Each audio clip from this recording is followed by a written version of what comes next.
After 8 years of living in my house, my son-in-law and daughter won the lottery $95 million. That evening, my son-in-law looked me straight in the eye and said, "Get the hell out of this house. This house is mine now." I just smiled. Then I asked him one single question. That question made his face turn pale as a corpse. I would make him lose everything, not because I was cruel, but because he was too greedy to realize he was standing on the edge of collapse. Welcome to our story. Before we begin, hit like, subscribe, and tell me in the comments where you're watching from. Quick note: this is a fictional story with dramatized elements for experience and meaningful lessons. Any resemblance to real names or situations is purely coincidental, but the message, that's what truly matters. After 8 years, Connor told me I had to leave. I smiled. He didn't know about the second ticket. Hello. My name is Theodore Marsh. I'm 72 years old, and I spent 38 years as a highway engineer for the Oregon Department of Transportation. I built bridges, not just the kind that cross rivers, though I did plenty of those, but the kind that connect people to their jobs, their families, their futures. Engineering teaches you to think about foundations, about what holds up under pressure and what doesn't, about planning for the long haul. I should have applied those same principles to my own life. I live well. I used to live comfortably in a house at 2847 Ponderosa Lane here in Bend, Oregon. If you're familiar with Central Oregon, you know Bend sits at the foot of the Cascade Mountains, surrounded by pine forests and high desert air so clean it makes your lungs ache in the best way. Ponderosa Lane runs along the southern edge of town, a quiet street where the yards are wide and the neighbors know your name. The kind of place where you can hear the wind move through the trees at night. My late wife Marianne and I built that house together in 1988. And I mean built with our own hands. I did the framing, and the foundation poured the concrete myself, with help from a buddy who worked construction. Marianne picked every tile, every paint color, every cabinet hinge. She planted the flower beds and the row of young birch trees along the driveway. Over the years, those birches grew tall and straight, their white bark glowing in the moonlight. Marianne used to say they were the bones of the house, the part that held the beauty up. We were married for 41 years. She passed away in the spring of 2016. Pancreatic cancer. It happened fast, too fast. One day she was complaining about back pain, and 6 weeks later she was gone. I still remember the exact moment the doctor told us there was nothing more they could do. Marianne squeezed my hand and said, "Well, Theodore, I guess we'll just have to make the best of the time we have." That was her way. Steady, practical, kind. After she was gone, the house felt too big, too quiet. I kept her side of the bed, made her slippers by the nightstand. I'd walk past the kitchen and expect to smell coffee, but there was only silence. Friends told me it would get easier. It didn't. It just got different. That fall-autumn of 2016, my daughter Claire called. She was 30 at the time, married to a man named Connor Blake. They'd been together since college, married for about 2 years. Claire had always been my little girl, the one who'd sit on my lap while I sketched out bridge designs on graph paper, asking 1,000 questions. She was smart, curious, full of life. But somewhere along the way, after she married Connor, she changed. She called less, visited less. When she did come by, Connor always had some reason to cut the visit short. That November, Claire told me Connor had been laid off from his sales job. They were struggling to make rent in Portland. She sounded exhausted, scared. So I did what any father would do. I told them to come home, to move in with me until they got back on their feet. "Just for a few months, Dad," Claire said, "until Connor finds something new." I believed her. They moved in just before Thanksgiving. At first it felt good to have people in the house again. Claire cooked dinners, and Connor helped me replace some rotted boards on the back porch. We'd sit around the table after dinner, talking about nothing in particular, weather, sports plans for the holidays. It felt like family. But then the months turned into a year. Connor didn't find work. Or maybe he stopped looking, I couldn't tell. He spent more and more time on the couch, scrolling through his phone, making phone calls behind closed doors. Claire started working double shifts at a medical office in town, coming home exhausted, too tired to talk. And slowly, so slowly, I didn't notice it happening, my house stopped feeling like mine. Connor began making little comments. "You really should update this kitchen, Theodore. These cabinets are from the 80s. Oh, or, we could turn your workshop into a real guest room if we cleaned it out." At first I thought he was just trying to help. Then I realized he was measuring, planning, taking inventory. Year 2 became year 3, then 4, then 5. I kept thinking they'd leave once they saved enough, once Connor got a good lead on a job. But it never happened. Instead, I was the one who started feeling like a guest. Connor would rearrange the furniture without asking. He'd invite his friends over, and I'd retreat to my bedroom. Claire stopped meeting my eyes. When I'd try to talk to her alone, Connor would appear in the doorway listening. That was 8 years ago. I should have seen it sooner. I should have recognized the way Connor slowly turned my daughter against me, the way he made himself comfortable in a house he didn't build, a life he didn't earn. But I didn't, because I loved my daughter. Because I thought somehow things would get better. Then 3 months ago, I bought 2 lottery tickets at the Quick Stop on Highway 97. Just a couple of Powerball tickets, $2 each. I gave one to Claire as a little gift, a gesture. I kept the other one. 3 days later, one of those tickets won $95 million. And that's when Connor decided I had to leave. But Connor made one mistake. When I bought those lottery tickets, I didn't buy just one. Let me tell you how it all started. How 8 years ago I opened my door to Connor and Claire. But first, I need to go back a little further.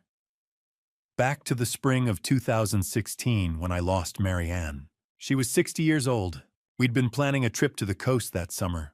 One of those long, slow drives along Highway 101 where you stop at every little town and eat clam chowder and watch the waves come in. Marianne loved the ocean. She used to say it reminded her that the world was bigger than whatever was troubling you. We never made that trip. The cancer moved fast. By the time the doctors caught it, there wasn't much they could do except make her comfortable. I stayed with her every day in that hospital room, holding her hand, talking about nothing and everything.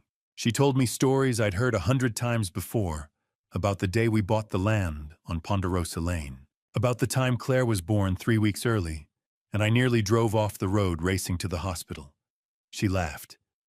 Even then, she laughed. On her last morning, she squeezed my hand and said, "Theodore, don't you dare turn into one of those old men who stops living. Promise me." I promised. 3 days later, we held her funeral at the First Community Church. Claire came down from Portland and stood beside me at the graveside, her hand wrapped around mine. She cried quietly, her head on my shoulder. For a moment, it felt like I still had family, like I wasn't completely alone. But then Claire went back to Portland, and I went back to that empty house on Ponderosa Lane. And the silence was unbearable. That fall November of 2016, Claire called. I could hear the strain in her voice before she even said the words. "Dad, Connor got laid off. We're behind on rent. I don't know what we're going to do." I didn't hesitate. "Come home, sweetheart. Stay here until you get back on your feet." "Are you sure?" "I'm sure." 2 weeks later, they pulled up in a rented truck with all their belongings. I helped Connor carry boxes into the spare bedroom. Claire hugged me on the front porch and whispered, "Thank you, Dad. It's just for a little while." I believed her. The first year or two, it wasn't so bad. Connor would help me with projects around the house, fixing a leaky faucet, replacing the weather stripping on the windows. Claire would cook Sunday dinners, pot roast, and mashed potatoes just like Marianne used to make. We'd sit at the kitchen table afterward talking about the weather, about Claire's new job at the medical office, about Connor's job search. It felt almost normal, almost like family. But somewhere around year 3, things started to shift. It was small at first. Connor began rearranging furniture without asking. One day, I came home from the hardware store and found that the old armchair, Marianne's favorite, the one she'd sit in to read every evening, had been moved to the garage. When I asked about it, Connor shrugged.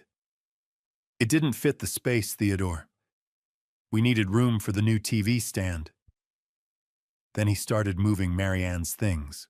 The framed photos of her that I kept on the mantel were taken down and replaced with generic prints from a department store. Her gardening tools disappeared from the shed. When I asked Claire about it, she looked away. Connor thought it might be healthier for you, Dad. You know, to move on. Move on. I didn't say anything. I just put one of Marianne's photos back on my nightstand where Connor wouldn't touch it. By year 4 and 5, the changes were harder to ignore. Connor stopped asking my opinion about anything. He'd invite people over, friends of his I'd never met, and I'd retreat to my bedroom. He started talking about our house instead of your house, as if he'd built it, as if he'd poured the foundation with his own hands. Claire stopped sitting with me after dinner. She'd disappear into their room, and I'd hear them talking in low voices, the door closed. I tried to talk to her. I'd catch her in the kitchen in the morning and say, "Honey, is everything all right?" She'd smile, but it didn't reach her eyes. "Everything's fine, Dad." But it wasn't. By year 6, 7, 8, 2021, 2022, 2023, into 2024, I felt like a stranger in my own home.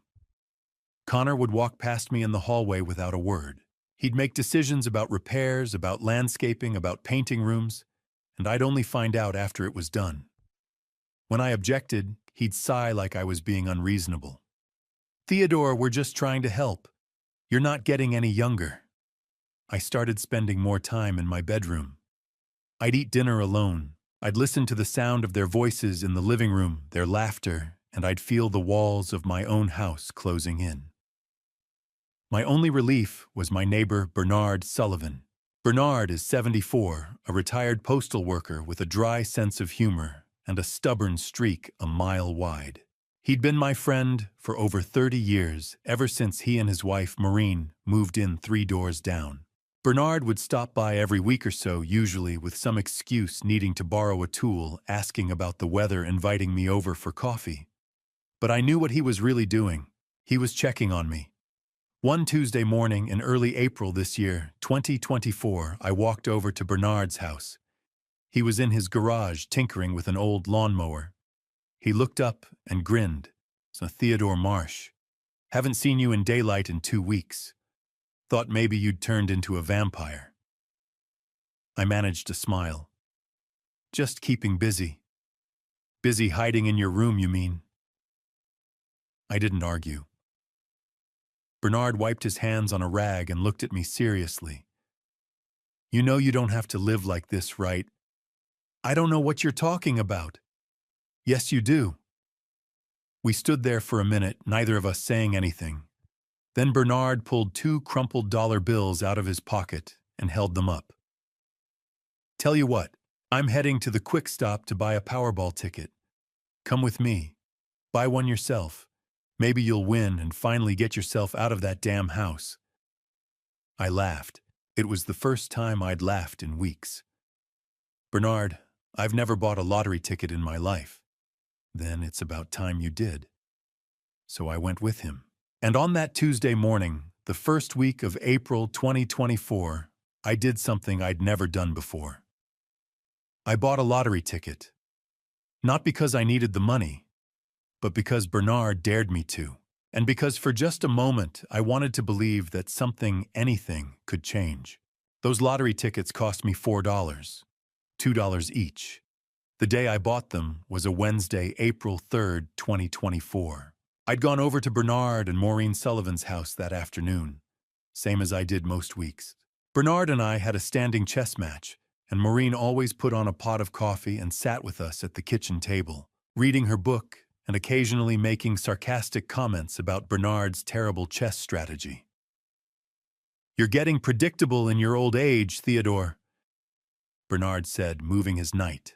I've seen that opening 3 times this month. And yet you still haven't beaten me, I replied. Maureen glanced up from her book and smiled. She's 71, sharp as a tack. With silver hair she wears short and a laugh that fills a room. You two have been playing the same game for 30 years, she said. Honestly, I don't know how either of you stays awake. We played in comfortable silence for a while. Then Bernard leaned back in his chair and said, You see the Powerball jackpots up to 95 million. I didn't look up from the board. I don't play the lottery, Bernard. I know, but maybe you should. You could use a little excitement in your life. I moved my bishop. Checkmate in 3 moves. Bernard groaned. Damn it, Theodore. Maureen closed her book. Bernard, leave the man alone. If he doesn't want to throw his money away. It's $2. Bernard interrupted. $2 for a little bit of hope. Come on, Theodore. Live a little. I'm heading to the quick stop after this. Come with me. I dare you. I looked at him. He had that stubborn glint in his eye, the one that meant he wasn't going to let it go. And honestly, after 8 years of feeling invisible in my own house, maybe I did need a little excitement, even if it was just a stupid lottery ticket. Fine, I said. I'll buy one. Bernard grinned. That's the spirit. An hour later, we pulled into the quick stop on Highway 97 in Bernard's old pickup. The place is a small rundown gas station with peeling paint and a buzzing neon sign that says, Open 24 hours. Dave Wilson, the owner, was behind the counter. Dave's 55, balding, with a thick mustache and a flannel shirt he seems to wear year-round. He looked up when we walked in and raised an eyebrow. Bernard Sullivan and Theodore Marsh, together, in the middle of the afternoon. This can't be good. We're here to make you rich, Dave, Bernard said, slapping $2 bills on the counter. 1 Powerball ticket. Dave rang it up and handed Bernard the ticket. Then Bernard turned to me. Your turn. I hesitated. It felt ridiculous standing there in a gas station at 72 years old, buying a lottery ticket for the first time in my life. But I pulled out my wallet and set my debit card on the counter. Actually, Dave, give me 2 tickets. Dave blinked. 2. He printed them out, ran my card, and handed me the tickets along with the receipt. I folded the receipt carefully and slipped it into my wallet. Then I looked at the 2 tickets in my hand. They were identical, just strings of numbers. Meaningless. I shoved them in my pocket and followed Bernard back to the truck. 2 tickets, Bernard said, starting the engine. Look at you, Theodore. High roller. Don't start. That evening I went home. The house was quiet as usual.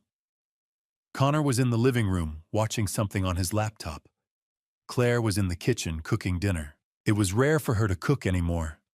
Most nights she worked late or ate in her room, but tonight she was at the stove stirring something in a pot.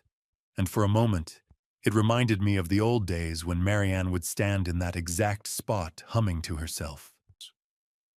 Hey, Dad, Claire said, not looking up. Dinner's almost ready. I pulled the 2 lottery tickets out of my pocket and looked at them. On impulse, I walked over to Claire and held one out. Hey, I picked up a couple of lottery tickets today. Silly, I know. But here, you can have one. Claire turned, surprised. She wiped her hands on a towel and took the ticket. For the first time in months, she smiled a real smile, small but genuine. Thanks, Dad. Who knows, maybe we'll get lucky. Maybe, I said. Connor appeared in the doorway, his arms crossed. He looked at the ticket in Claire's hand and snorted. You bought lottery tickets? Seriously, Theodore? What, you trying to win back your dignity? He walked over, plucked the ticket out of Claire's fingers, and held it up to the light, like he was examining a counterfeit bill.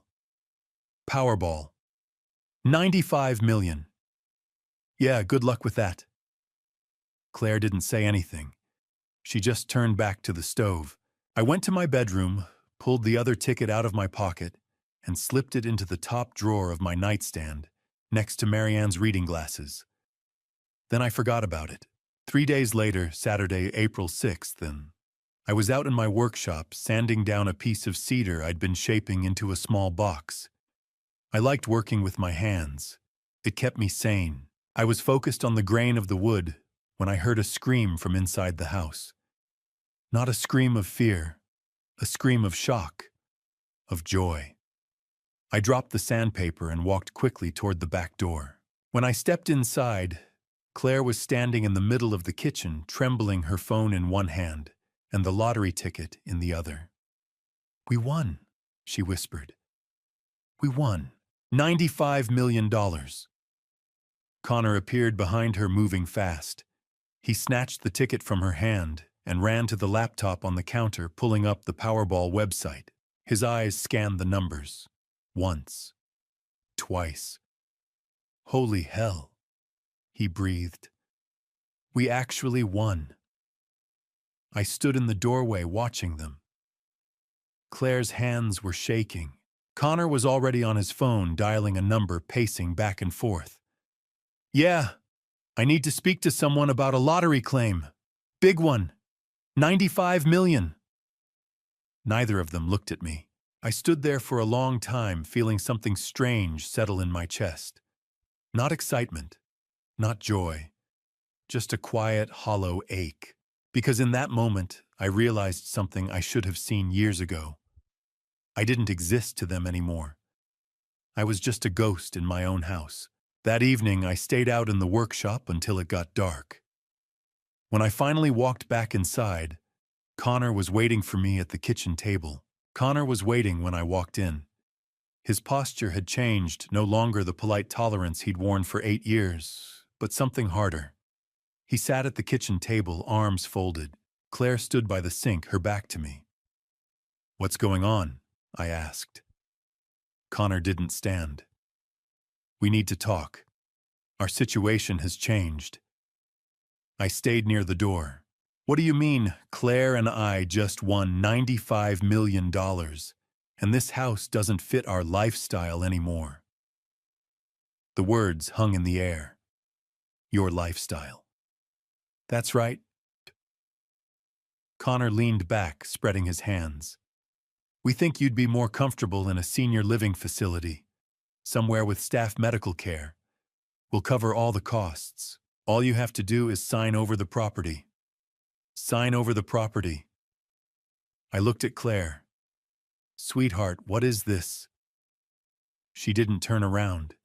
She didn't say a word. Connor stood and walked to the counter. "Let me be clear, Theodore. We don't need your charity anymore. We don't need you. This house is a relic, bad plumbing, old wiring. We could sell it, tear it down. Either way, it's ours now." "It's mine," I whispered. Connor smiled. Not kindly. "Actually, you might want to rethink that, because if you make this difficult, we'll take legal steps. Competency hearings, guardianship proceedings. You're 72, Theodore. You live alone, barely take care of yourself. A good lawyer could make a strong case that you're no longer capable of managing your own affairs." My hands shook. "That's a lie." "Is it? At your age, how many good years do you really have left? 5, 10? Do you want to spend them fighting us, because we will fight, and we will win?" I looked at Claire again. "Please, look at me." She turned, and for 1 second I saw something, guilt, maybe pain. But then Connor put his hand on her shoulder, and she looked away. "We're offering you a good deal," Connor said. "A clean exit. We'll set you up, cover your expenses. All you have to do is cooperate. And if I don't, then we do this the hard way. I've already started documenting things. The way you forget to pay bills, the times you've seemed confused, your isolation, your depression. A judge will think, this man needs help, and we'll be right there to provide it. My chest tightened. I couldn't breathe. Connor adjusted his shirt. Think about it tonight. We'll talk tomorrow. Come on, Claire. He walked toward the hallway. Claire followed, head down, hands clasped. She didn't look at me. And then they were gone, and I stood alone in my own kitchen, the kitchen Marianne and I had built, and I felt like a ghost. I couldn't stay there. I walked out the back door to my workshop. The smell of sawdust and varnish, the tools on pegboards, the half-finished cedar box on my workbench. I turned on the light and stood there feeling the weight of Connor's words pressing down. We don't need you. You're no longer capable. How many good years do you really have left? I sat on the old stool and put my head in my hands. I felt small, powerless, afraid. I stayed out there until it got dark.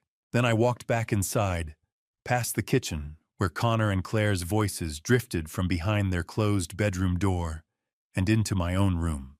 I sat on the edge of the bed, not my side, but Marianne's. It was an old habit.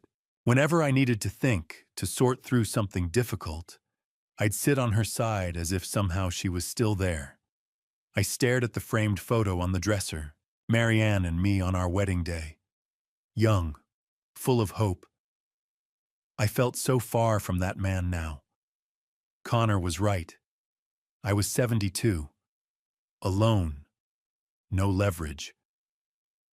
Then my eyes drifted to the nightstand drawer. I hesitated, then pulled it open. Inside was a small envelope where I kept important things, Marianne's reading glasses, old letters, spare cash. And beneath all that, folded in half, was a slip of paper. The lottery ticket. My hands shook as I pulled it out.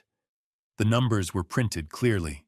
I grabbed my phone and searched for the Powerball results. The winning numbers appeared. I compared them to the ticket. They matched. Every single one. I sat there, heart pounding. Then I pulled my wallet from my jacket. The receipt was still inside, proof I'd purchased both tickets in one transaction. I had bought them. Both of them. Connor didn't know. He thought the only winning ticket was the one he'd taken from Claire. But he was wrong. I sat back down on Marianne's side of the bed, staring at the ticket. For the first time in 8 years, I felt something other than resignation. Anger. And beneath that, something stronger. Hope. I thought about Marianne, how she'd put her hand on my shoulder when I was overthinking a problem and say, Theodore, sometimes you just have to trust the foundation. If it's solid, it'll hold. This was my foundation, this house, this life, the work I'd done. I wasn't going to let Connor take it. I slept with the ticket under my pillow that night, and when morning came, Sunday, April 7th, I picked up the phone and called Bernard. Bernard, I said when he answered. I need your help. Theodore. His voice was rough with sleep. What's wrong? I need your help, I said. My voice shook. Connor, he's trying to take my house. He's threatening me with competency hearings. But Bernard, I found something. The other lottery ticket. I bought 2. I still have one. There was a pause. Then Bernard said, I'm coming over. Right now. No, don't. Connor and Claire are here. Then come to my house. 5 minutes. He hung up. I grabbed the ticket, the receipt, my wallet, and my keys. I slipped out the back door and walked the 3 houses down to Bernard's place. He was already standing on his front porch in his bathrobe, waiting. You look terrible, he said when I got close. I feel terrible. He put his hand on my shoulder and guided me inside. Maureen was in the kitchen, already making coffee. She turned when she saw me, and her face went soft with worry. To Theodore, honey, what happened? I sat at their kitchen table, the same table where Bernard and I had played chess just 4 days ago, and told them everything. The lottery win, Connor's threats, the assisted living facility, the competency hearings, the discovery of the second ticket. By the time I finished, Maureen's face was flushed with anger. "That snake," she said. "That absolute snake." And Claire just stood there. She didn't say a word. Bernard leaned back in his chair, arms crossed, his jaw tight. "You need a lawyer. A good one." "I don't know any lawyers." "I do," Maureen said. She pulled out her phone and scrolled through her contacts. "Rachel Kemp. She's Bernard's niece's daughter. Do you remember her? She came to our barbecue a few years back. Smart as a whip. Practices property and family law in Portland." Bernard nodded. "Rachel's tough. If anyone can handle this, she can." Maureen dialed. It rang 4 times. Then a woman's voice answered. "Aunt Maureen, it's early. Everything okay? Rachel, honey, I'm sorry to call on a Sunday, but we have an emergency. It's our neighbor Theodore Marsh. He needs help. Can you see him today?" There was a pause. Then Rachel said, "Tell me what's going on." Maureen handed me the phone. I explained everything again quickly, clearly, like I was presenting a bridge design to the state board. When I finished, Rachel was quiet for a moment. "Mr. Marsh, do you have the receipt proving you purchased both tickets in one transaction?" "Yes." "And the second ticket is still in your possession?" "Yes." "Then you have a case. Can you be in Portland by 11? I'll meet you at my office." "I'll be there." She gave me the address and hung up. I handed the phone back to Maureen. "She'll see you," Maureen said, squeezing my hand. "You're going to be okay." Bernard stood. "I'm coming with you." "No," I said. "Thank you, but I need to do this myself." Bernard studied me for a long moment, then nodded. "All right. But you call me the second you're done." "Understand, I will." I left their house and walked back to mine. Connor's car was still in the driveway, the windows dark. I got into my truck, started the engine, and headed west toward Portland. The drive took 3 hours. Highway 97 south to Bend, then west on Route 20 through the Cascade Mountains. The road wound through pine forests and high desert scrub, past snow-capped peaks and wide-open sky. I'd driven this route 100 times when I worked for the DOT. I knew every curve, every grade, every place where ice would form in winter. I thought about Marianne, about the day we'd driven this same road to pick out tile for the kitchen. She'd fallen asleep in the passenger seat, her head against the window, and I'd driven in silence, just watching her breathe. I thought about Claire, about the little girl who used to sit on my lap while I sketched bridge designs, about the way she'd laugh when I'd let her help me with measurements, holding the end of the tape measure, like it was the most important job in the world. I thought about Connor, about the way he'd looked at me last night, cold and calculating, like I was a problem to be solved. And I thought about what I'd spent my whole career doing, building things that held up under pressure. Bridges, roads, foundations. Everything I'd ever built had one thing in common: a solid base. If the foundation was strong, the structure would stand. This house was my foundation, this life, and I wasn't going to let it crumble. I reached Portland just before 11. Rachel's office was downtown in a brick building near the river. I parked on the street and took the elevator to the 3rd floor.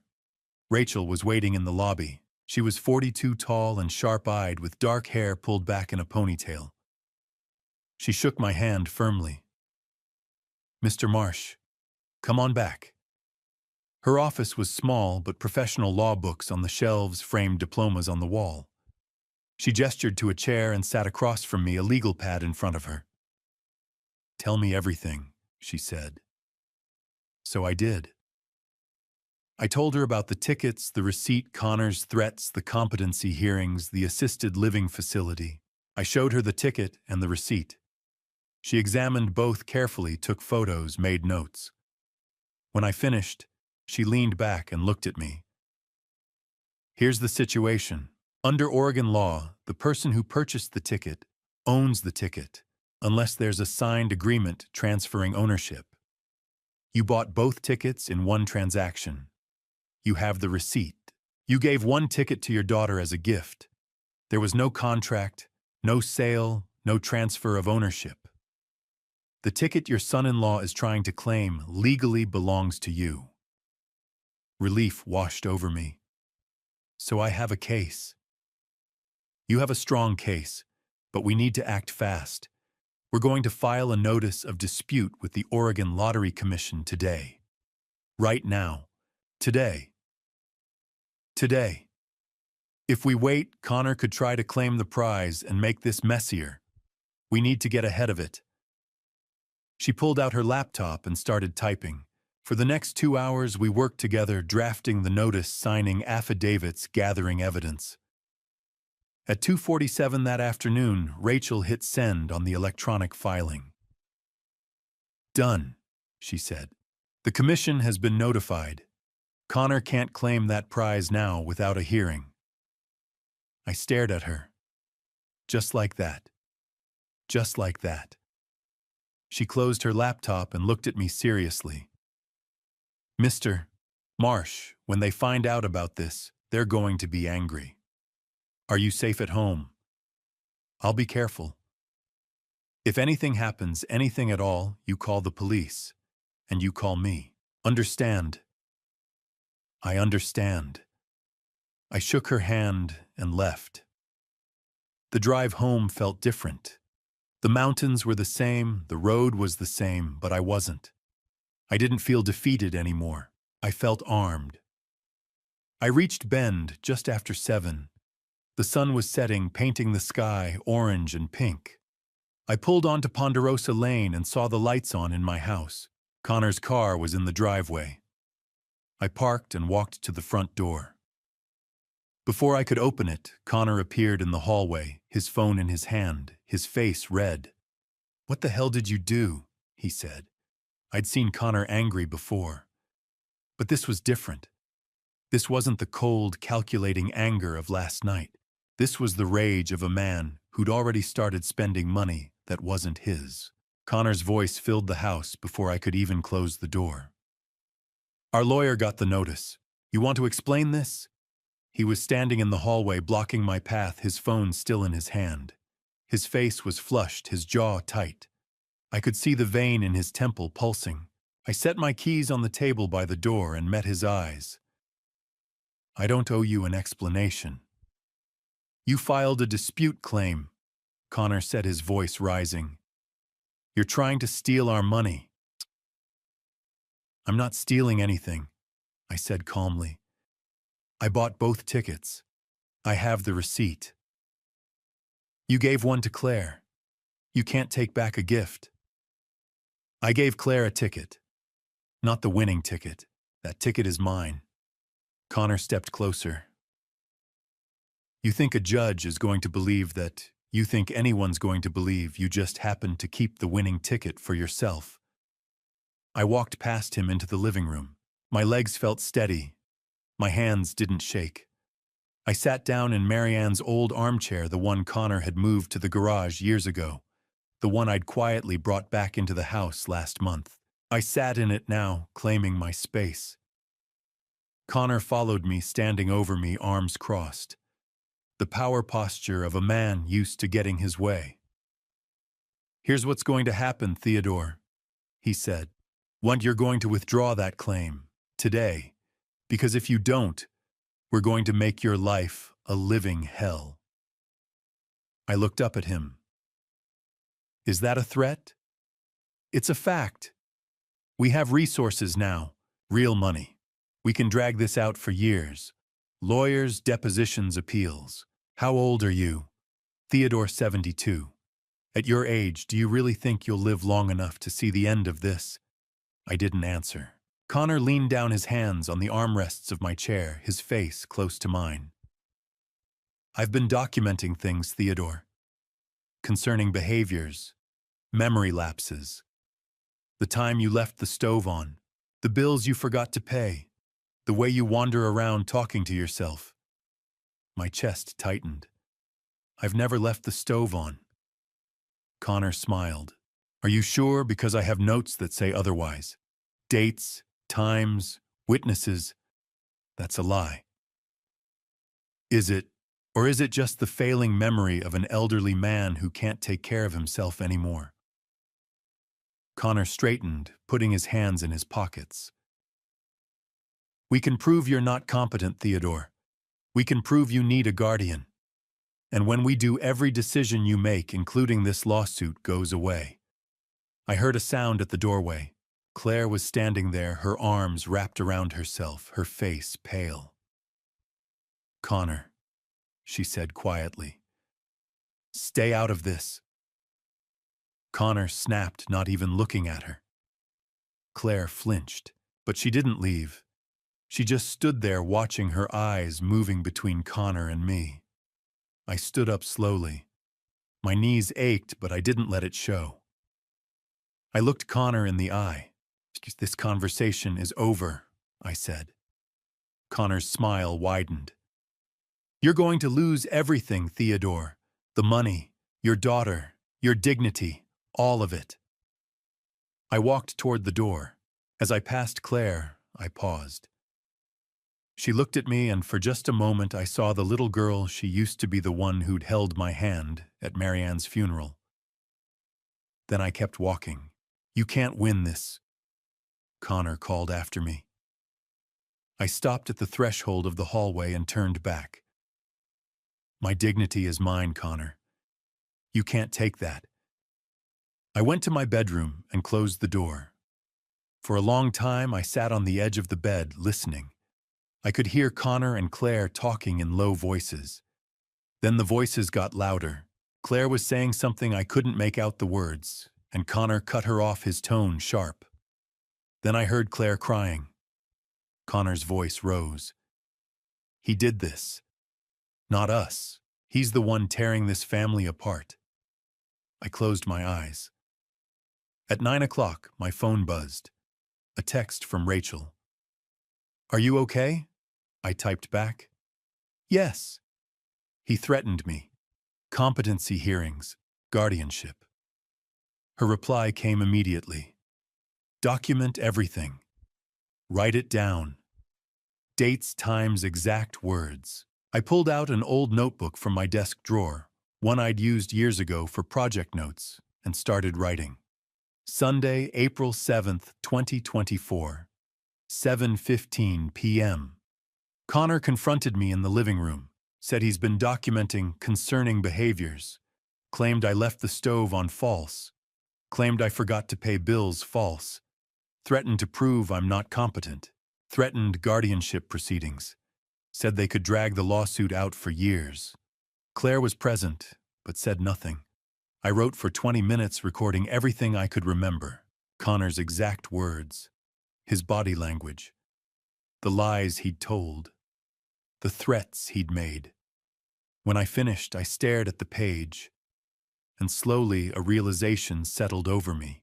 Connor hadn't just started documenting things after the lottery win. He'd been planning this for a long time. Maybe months, maybe years. The notes he'd mentioned, the witnesses, those weren't real. But the fact that he'd thought to threaten me with them meant he'd been preparing. He'd been waiting for an opportunity to take control. The lottery win had just accelerated his timeline. I set the notebook on the nightstand and lay down. But I didn't sleep well. Every sound in the house made me tense. Every creak of the floorboards felt like a threat. When morning came, Monday, April 8th, I got up at dawn and made coffee. I sat at the kitchen table, the notebook in front of me, and waited. At 9 o'clock, my phone rang. The voice on the other end would change everything. The woman introduced herself as Janet Pierce from Columbia Bank. Mr. Marsh, I'm the assistant branch manager. I'm calling about a power of attorney filing. we received yesterday afternoon bearing your name with Connor Blake, listed as your designated representative. I stood in the kitchen, the phone pressed to my ear, the floor tilting beneath me. I never filed a power of attorney. There was a pause. That's what we suspected. The signature didn't match the one we have on file for you. We rejected the application and flagged the account. Mr. Marsh, someone attempted to forge your signature. My hand tightened on the phone. Who submitted it? The name on the submission was Connor Blake. If this document had been accepted, it would have given him full legal authority over all your accounts, checking, savings, everything. He could have transferred funds, closed accounts, taken out loans in your name. I sank into a chair. My chest felt tight. I couldn't breathe. Connor hadn't just threatened me. He'd tried to steal everything, every dollar I had, my pension, the money Marianne and I had saved for 40 years. If the bank hadn't caught the forged signature, if they'd processed the paperwork, Connor would have cleaned me out before I even knew what happened. Mr. Marsh, are you still there? Yes, I managed. I'm here. I'm emailing you a copy of the document right now, Janet said. You'll want to show it to your attorney and Mr. Marsh. You should file a police report. This is criminal fraud. I will. Thank you. I hung up and sat at the table staring at my phone. My hands were shaking. Connor had done this yesterday, Monday, the day after I filed the dispute claim. Less than 24 hours after our confrontation in the living room, he'd gone to the bank and tried to forge a power of attorney. Was this retaliation?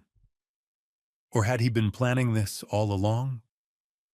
The fear that had been sitting in my chest for days began to shift.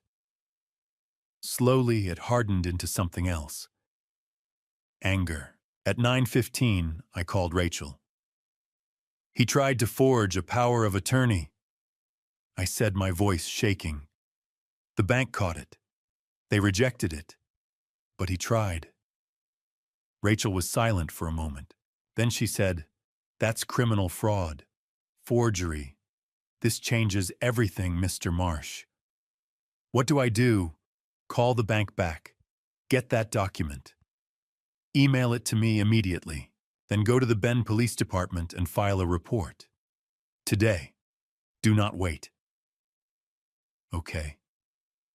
This is good, Mr. Marsh. I know it doesn't feel good.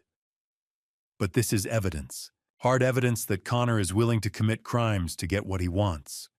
We can use this. I called the bank back. Janet confirmed she'd sent the email. At 10:30, it arrived. I opened it on my laptop, my heart pounding. The document was a standard power of attorney form. My name was typed at the top. Connor Blake's name was listed as the agent, and at the bottom, in careful, practiced handwriting, was a signature that looked almost like mine. Almost. But it wasn't. The slant was wrong. The loop in the M was too wide. Connor had tried, he'd practiced, I could tell, but he hadn't quite gotten it right.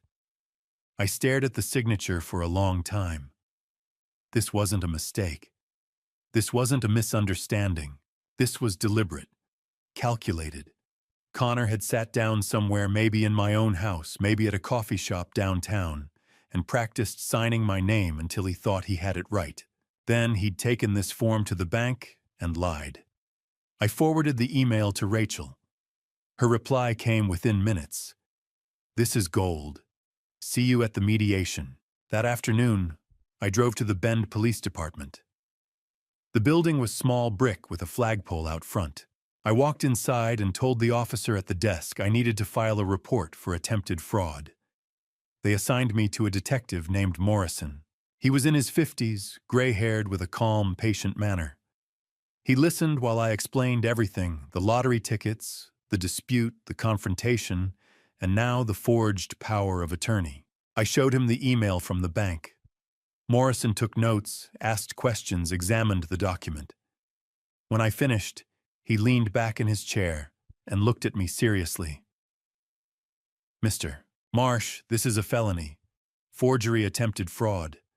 If we can prove Mr. Blake submitted this document knowing it was false, he could face criminal charges."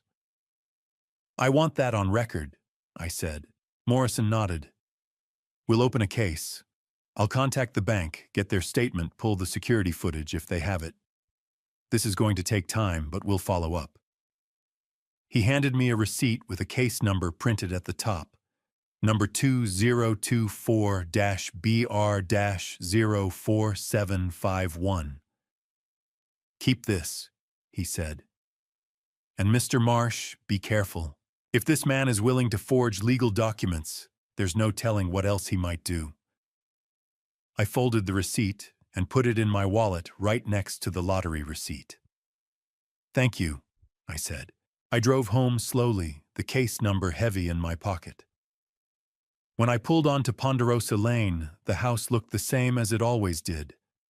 The birch trees Marianne had planted swayed in the breeze. The porch light was on. Connor's car was in the driveway. But something had shifted. I wasn't just defending myself anymore. I was armed. I had filed the report. What I didn't tell the officer was this: Connor Blake should be careful with me now. Because I had proof he was willing to commit a crime. Connor came home that evening with flowers. Cheap supermarket flowers wrapped in cellophane. It was 6:30. I was sitting at the kitchen table drinking coffee when I heard his car pull into the driveway. The front door opened. Connor appeared in the kitchen doorway holding the bouquet like a peace offering. "Theo," he said. His voice was soft, conciliatory. "I think we got off on the wrong foot." I didn't say anything. I just looked at him. Connor set the flowers on the counter and pulled out a chair. "May I?" I nodded. He sat down across from me, his hands folded on the table. "I want to apologize. I was overwhelmed. The lottery win, the pressure, the legal stuff, it all got to me. I didn't mean the things I said." I sipped my coffee. "Which things?" "About the house. About competency hearings. I was angry. I wasn't thinking straight." He leaned forward, his expression earnest. "Theo, you're family. Claire and I, we don't want to fight with you. We want to make this work." I set my cup down slowly. "Make what work?" "All of it." Connor spread his hands. "Look, I know we've had our differences, but we can fix this. You stay here. This is still your house. We'll set up an account, $5,000 a month just for you. All you have to do is withdraw the dispute claim." I didn't react. I just watched him. In exchange for what? I asked. "In exchange for acknowledging that the lottery ticket was a gift," Connor said smoothly. "You gave it to Claire. We won. And in return, we take care of you. $5,000 a month, Theo. That's $60,000 a year. Tax-free. It's more than your pension. You could travel. Fix up the house. Do whatever you want." He smiled. It looked almost genuine. "When we could be a family again," Connor continued. "Sunday dinners, game nights, just like Marianne used to do." My jaw tightened. "Don't," I said quietly. "Don't what?" "Don't talk about my wife." Connor blinked as if surprised. "I'm just saying, you threatened me." I said, my voice steady. "You tried to forge a power of attorney to steal my money, and now you think a few flowers and a monthly payoff will fix that." Connor's smile faltered. Just for a second, I saw something flicker in his eyes, something cold and calculating. Then he leaned back in his chair and crossed his arms. "You really want to fight us?" he said. His voice had changed. The warmth was gone. "I'm not fighting anyone," I said. "I'm defending what's mine." "What's yours?" Connor let out a short, bitter laugh. You're 72 years old, Theo. You live in the past. You cling to this house because it reminds you of a woman who's gone. Marianne is gone. She's been gone for 8 years, and you're still sitting here pretending she's coming back. I stood up. My chair scraped against the floor. Get out, I said. Connor stood too. He was taller than me, and he knew it. He looked down at me with something close to contempt. You could have had an easy life, he said. 5,000 a month. No worries, no stress. But you'd rather die poor and alone, clinging to your pride. I'd rather die with my dignity intact. Connor stared at me for a long moment. Then he shook his head. You're going to lose everything, he said. The money, your daughter, this house, all of it. And when you do, don't say I didn't try to help you. He walked to the door, then paused and looked back. You know what your problem is, Theo. You think being stubborn makes you strong, but it doesn't. It just makes you pathetic. He left. The door slammed behind him. I stood in the kitchen listening to his footsteps fade down the hallway. Then I picked up the flowers, the cheap, cellophane-wrapped supermarket flowers, and dropped them in the trash. I sat back down at the table. My hands were shaking, not from fear, from anger. Connor had tried threats. That hadn't worked. So he'd tried manipulation, bribery, emotional blackmail. And when that didn't work, he'd shown his true face again. The cold, cruel man who thought money could buy anything, who thought I was weak enough to be bought. But he was wrong. I thought about what he'd said, about Marianne, about me clinging to the past. Maybe he was right. Maybe I was clinging. Maybe this house, these memories, this life, maybe it was all just a way to hold on to something that was gone, but it was mine. My past, my memories, my home. And I'd be damned if I let Connor Blake take it from me. I went to bed that night and lay in the dark, staring at the ceiling. I knew Connor would try something else. Men like him always did. When threats didn't work, when manipulation didn't work, they found a new angle, a new weapon. But for the first time since Marianne passed away, I remembered who I was. Theodore Marsh, engineer, builder, survivor. I'd built bridges that held up under pressure. I'd built a house that had weathered 36 years of storms. I'd built a life with Marianne that Connor could never understand and never take away. And I wasn't going to let him break me now. The following Tuesday, someone knocked on my door. A firm, official knock, the kind that makes your stomach drop before you even turn the handle. I opened it to find a woman standing on my porch, holding a clipboard and a county ID badge clipped to her jacket.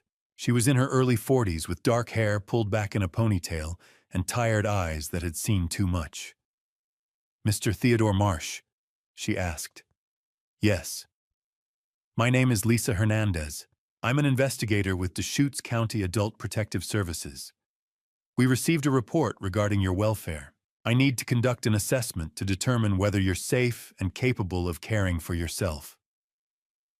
My stomach twisted. Connor. "Who filed the report?" I asked. "I'm not permitted to disclose that," Lisa said. "May I come in?" I wanted to say no. I wanted to shut the door and call Rachel, but I knew that would only make things worse. Refusing would look suspicious, like I had something to hide. "Of course," I said, stepping aside. Lisa walked into the living room and took a seat on the couch. She set her clipboard on the coffee table and pulled out a pen. "Mr. Marsh, I'm going to ask you some questions. Just answer as best you can. There's no right or wrong here. I just need to understand your current situation." I sat down in Marianne's armchair. My hands were steady, but my heart was pounding. "What's today's date?"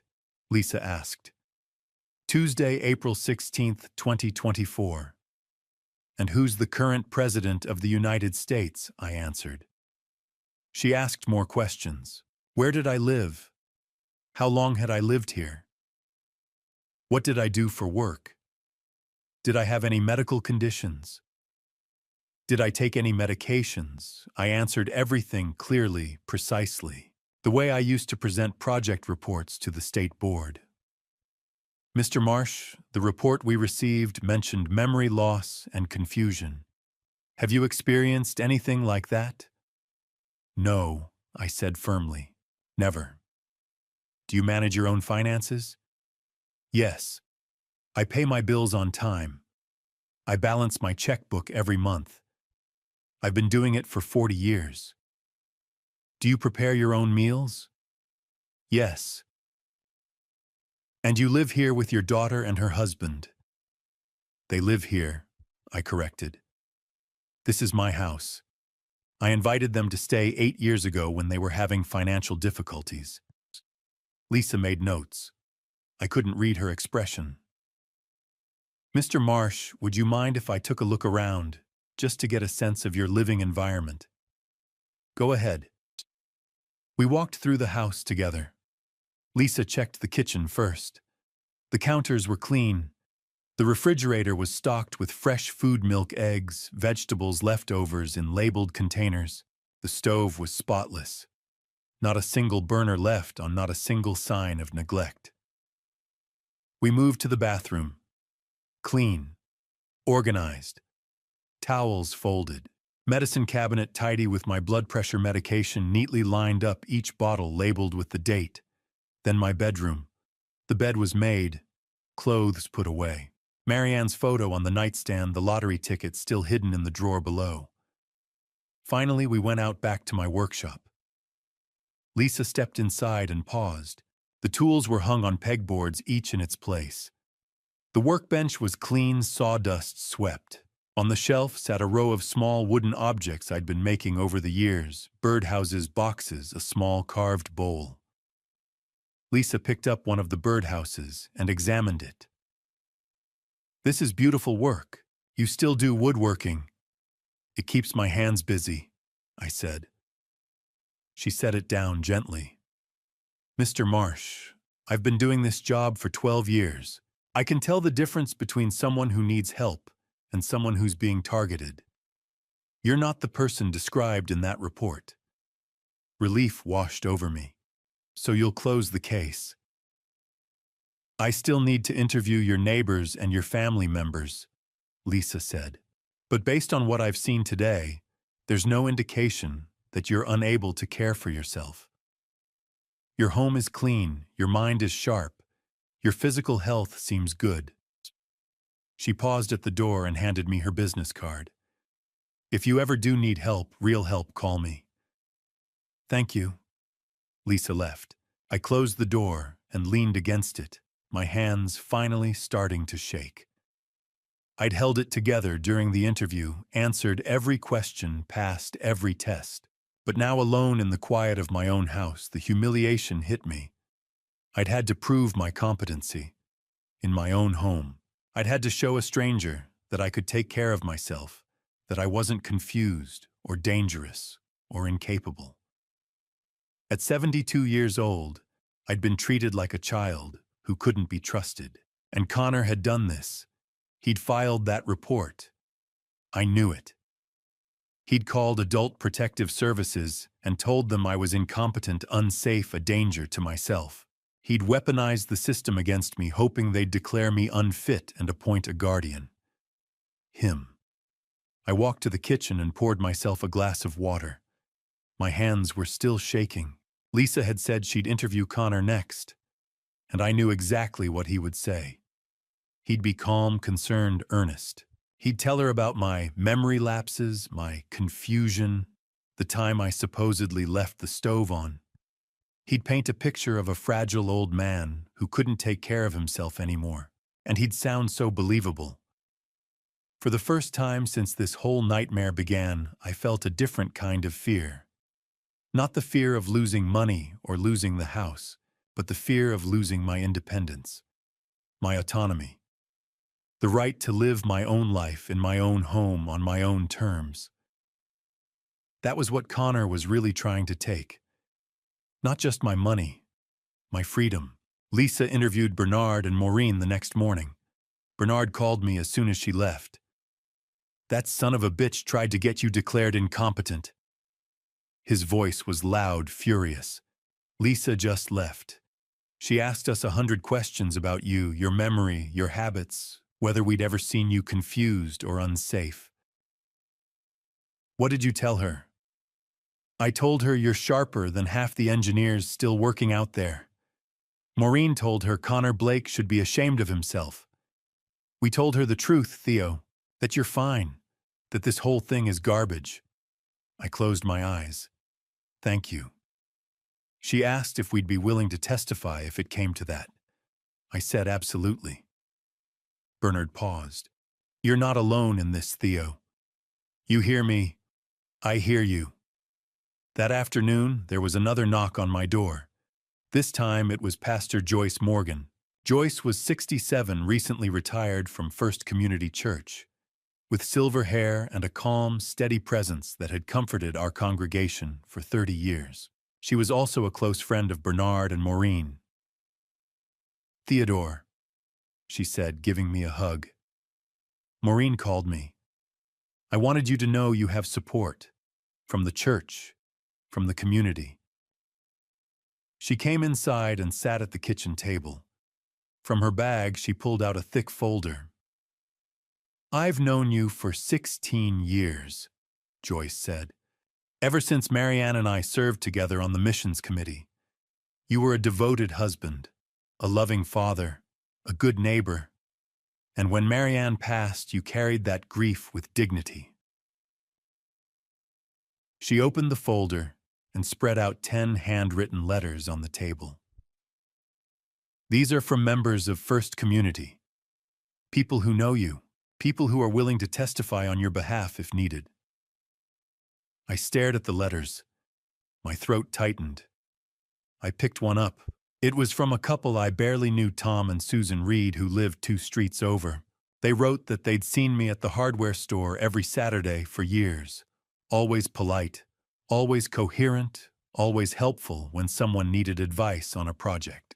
They offered to help in any way they could. Tears welled up in my eyes. Why would they do this?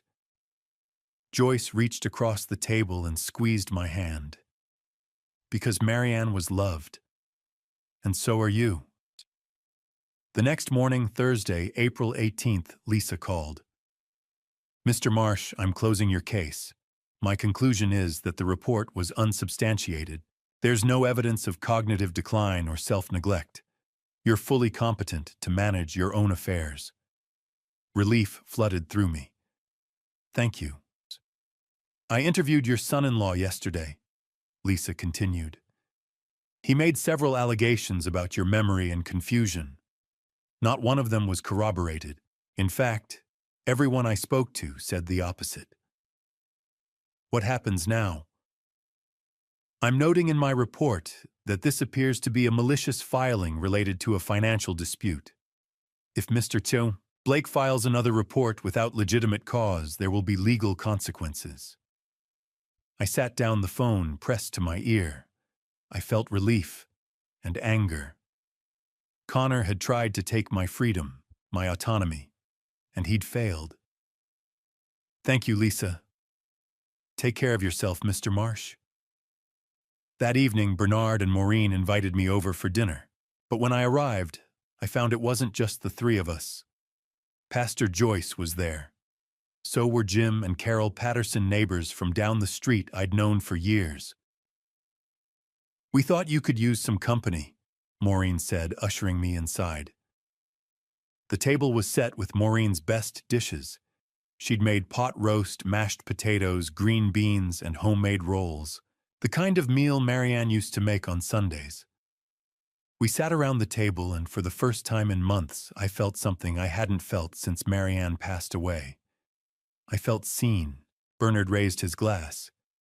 "To Theodore Marsh, a man who won't let some punk kid steal his house." Everyone laughed. We clinked glasses.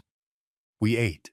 We talked about everything and nothing, the weather, the Blazers, Joyce's new grandchild, Jim's retirement plans.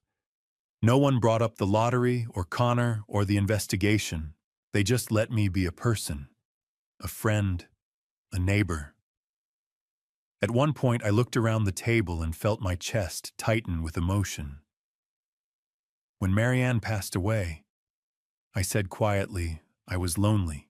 When Claire and Connor moved in, I thought that would change. But I was still lonely, because they didn't see me. They looked through me. I paused, swallowing hard. But you see me. You really see me. Maureen wiped her eyes. Bernard cleared his throat and said gruffly, all right, eat your pot roast. I stayed until late helping Maureen wash dishes while Bernard and Jim argued about baseball. When I finally walked home, the stars were out bright and sharp in the high desert sky. That night, I slept better than I had in months. The next morning, Friday, April 19th, I woke to an email from Rachel. Mediation has been scheduled. Thursday, May 2nd, 10 a.m. Oregon Lottery Commission Headquarters, Salem. Be ready. This is it. I read the email 3 times. Then I stood up, poured myself coffee, and looked out the window at the birch trees Marianne had planted 36 years ago. This was it. The moment everything would be decided. I wasn't afraid. The week before mediation felt like the week before a trial. Rachel called me every day. Monday, April 22nd, she explained the mediation process. It's not a courtroom, but it's formal. There will be a mediator neutral professional. Connor's lawyer will present his case first. Then I'll present ours. They'll ask you questions.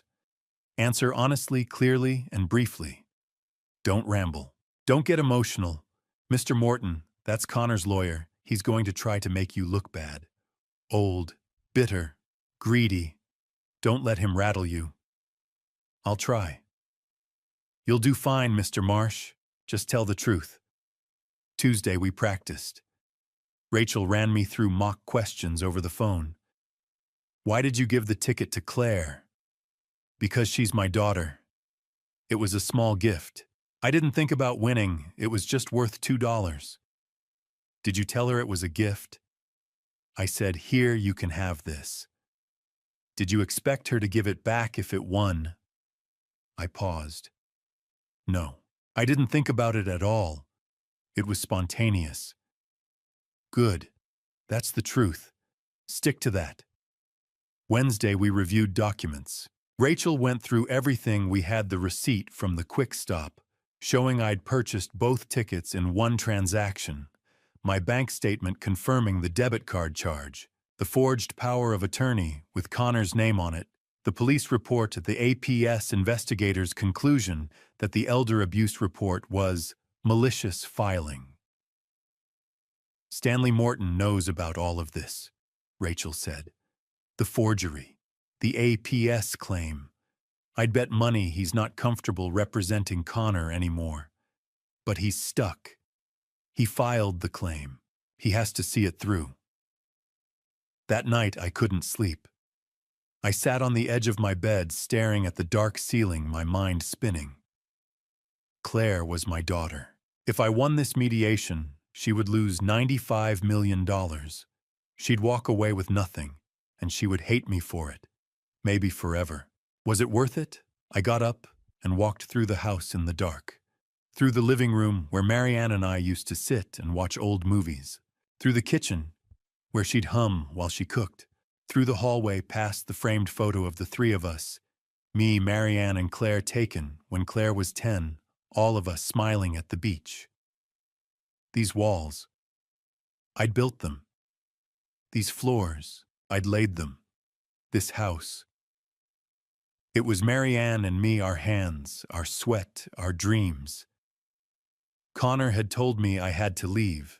I went back to the bedroom and sat on Marianne's side of the bed, the way I always did when I needed to think. This house is you, Marie, I whispered into the dark. It's you and me. And Connor said I had to leave. My own house. The one we built. I closed my eyes. I'm not doing this for the money. I'm doing it for the principle. For the right to live in my own home. For my dignity. I imagined her voice the way I always did. Steady. Kind. Strong. You've never backed down from what's right, Theodore. Don't start now. Thursday morning, May 1st. I woke at 5:30. I lay there for a moment staring at the ceiling, then got up and took a shower. I dressed carefully. A white button-down shirt, dark slacks, the same jacket I'd worn to Marianne's funeral. It still fit. At 6 o'clock, there was a knock on the back door. I opened it to find Bernard standing there with a paper bag. Maureen made waffles, he said, handing me the bag. Figured you'd need something in your stomach. I took the bag. Thank you. Bernard looked at me seriously. You ready? No, I said. But I'm going anyway. Bernard smiled. That's courage, Theo. Courage isn't not being afraid. It's doing the thing even when you are. I ate one of Maureen's waffles standing at the kitchen counter. Then I grabbed my keys, my wallet, the folder Rachel had given me with all the documents, and walked out to my truck. Bernard was still standing in his driveway.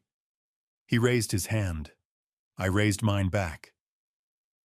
I pulled out onto Ponderosa Lane and headed west. The drive to Salem took 2.5 hours. Highway 26 winds through the Cascade Mountains past forests and rivers and small logging towns. I turned off the radio. I needed the silence.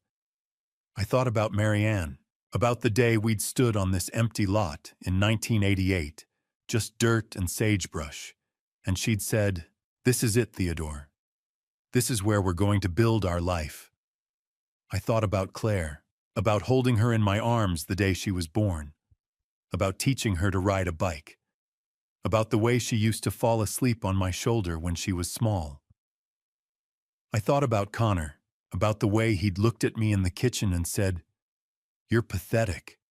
And I thought about what I'd built. Not just the house, but a life, a foundation, something solid, something that should have held. Marianne used to say, if the foundation is strong, the structure will stand. I'd built a strong foundation. But Connor had spent 8 years chipping away at it. And now we were going to find out if it could still hold. I reached Salem at 9:30.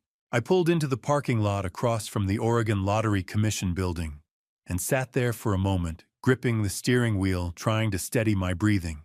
Then I saw Rachel's car pull in. She parked next to me, got out, and walked over. She knocked on my window. I rolled it down. "Ready?" she asked. "As ready as I'll ever be." She smiled. "Then let's go get your house back." The Oregon Lottery Commission building sits on Liberty Street in downtown Salem, glass and concrete, nothing like justice. Rachel and I arrived at 9:45. We parked in the lot across the street and walked through the front doors into a lobby with polished floors and fluorescent lights. A security guard checked our IDs, waved us through a metal detector, and pointed us toward the elevators. "7th floor," Rachel said quietly. We rode up in silence. My hands were steady. My mind was clear.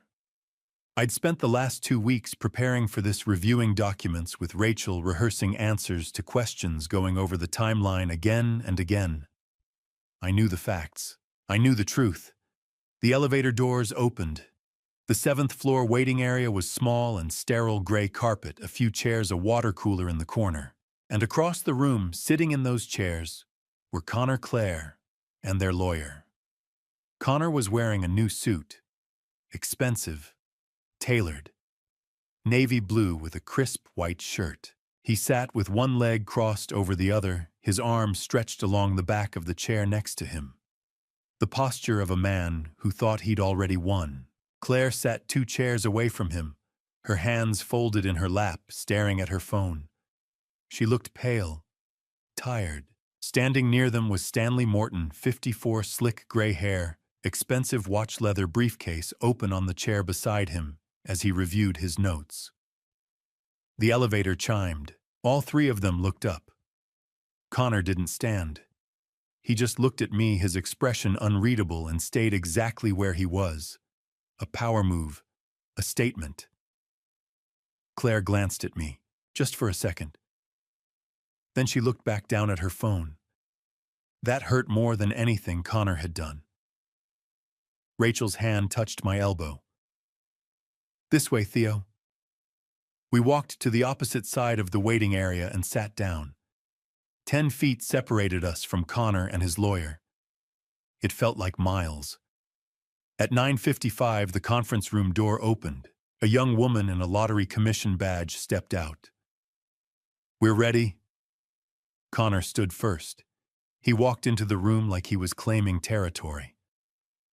Claire followed quietly, her head down. Stanley Morton nodded professionally at Rachel, gathered his briefcase, and walked in. Rachel and I entered last. The conference room was long and narrow, with a table down the center and chairs on either side. Windows overlooked the street below. A whiteboard hung on one wall. Bottles of water and a box of tissues sat in the middle of the table. At the head of the table sat a man in his 60s with gray hair, bifocals, and a calm, measured expression. He stood when we entered. "Good morning," he said. "I'm Howard Phillips, the mediator assigned to this case. Please have a seat." Connor, Claire, and Stanley took seats on the right side of the table. Rachel and I took seats on the left. We faced each other directly, with Howard at the head between us. I was acutely aware of every movement. Claire sat 2 chairs down from Connor, still not looking at me. Connor leaned back in his chair, fingers steepled, watching. Howard adjusted his glasses and opened a folder. "Let me explain the process. This is an informal mediation to resolve a dispute over ownership of Oregon Lottery, ticket number 471-8823-C, purchased on April 3, 2024. My role is to facilitate discussion and help the parties reach a resolution. I don't have the authority to force an outcome, but my findings will be reported to the Commission, and they carry significant weight. Everything said here is confidential unless both parties agree otherwise." He looked at each of us in turn. "Does everyone understand?" We all nodded. "Good." Howard set down his pen and folded his hands. "Let's begin. Mr. Morton, your client filed the claim first. You may present your opening statement." Stanley Morton stood. He buttoned his jacket, cleared his throat, and looked directly at Howard. "Thank you, Mr. Phillips. I represent Mr. Connor Blake and Miss Claire Marsh in this matter." He gestured toward Connor and Claire. Claire didn't look up. "The facts here are straightforward," Stanley continued. "On April 3rd, Mr. Theodore Marsh purchased 2 Powerball lottery tickets at a convenience store in Bend, Oregon. He brought one of those tickets home and gave it to his daughter Claire as a gift. Not a loan, not a conditional transfer. A gift. There were no strings attached, no expectations of return. Under Oregon law, that is the legal definition of a gift." Stanley paused, letting the words settle. 3 weeks later, that ticket won $95 million. Ms. Marsh checked the numbers, confirmed the win, and informed her family. At no point during those 3 weeks did Mr. Marsh express any interest in the ticket he had given away. Not until he learned its value. Stanley's voice was smooth, confident. Oregon law recognizes informal gifts of personal property. A lottery ticket is personal property. When Mr. Marsh handed that ticket to his daughter and said, "Here, you can have this," he transferred ownership. The fact that he now regrets his generosity, the fact that he wishes he'd kept it for himself, does not negate the gift. He looked at Howard. "We are asking the Commission to recognize Ms. Claire Marsh as the rightful owner of that ticket and to allow her to claim the prize. Stanley sat down. Connor gave a small, satisfied nod. Claire continued staring at the table, her hands clasped tightly in her lap. Howard made a note. Then he looked across the table at Rachel.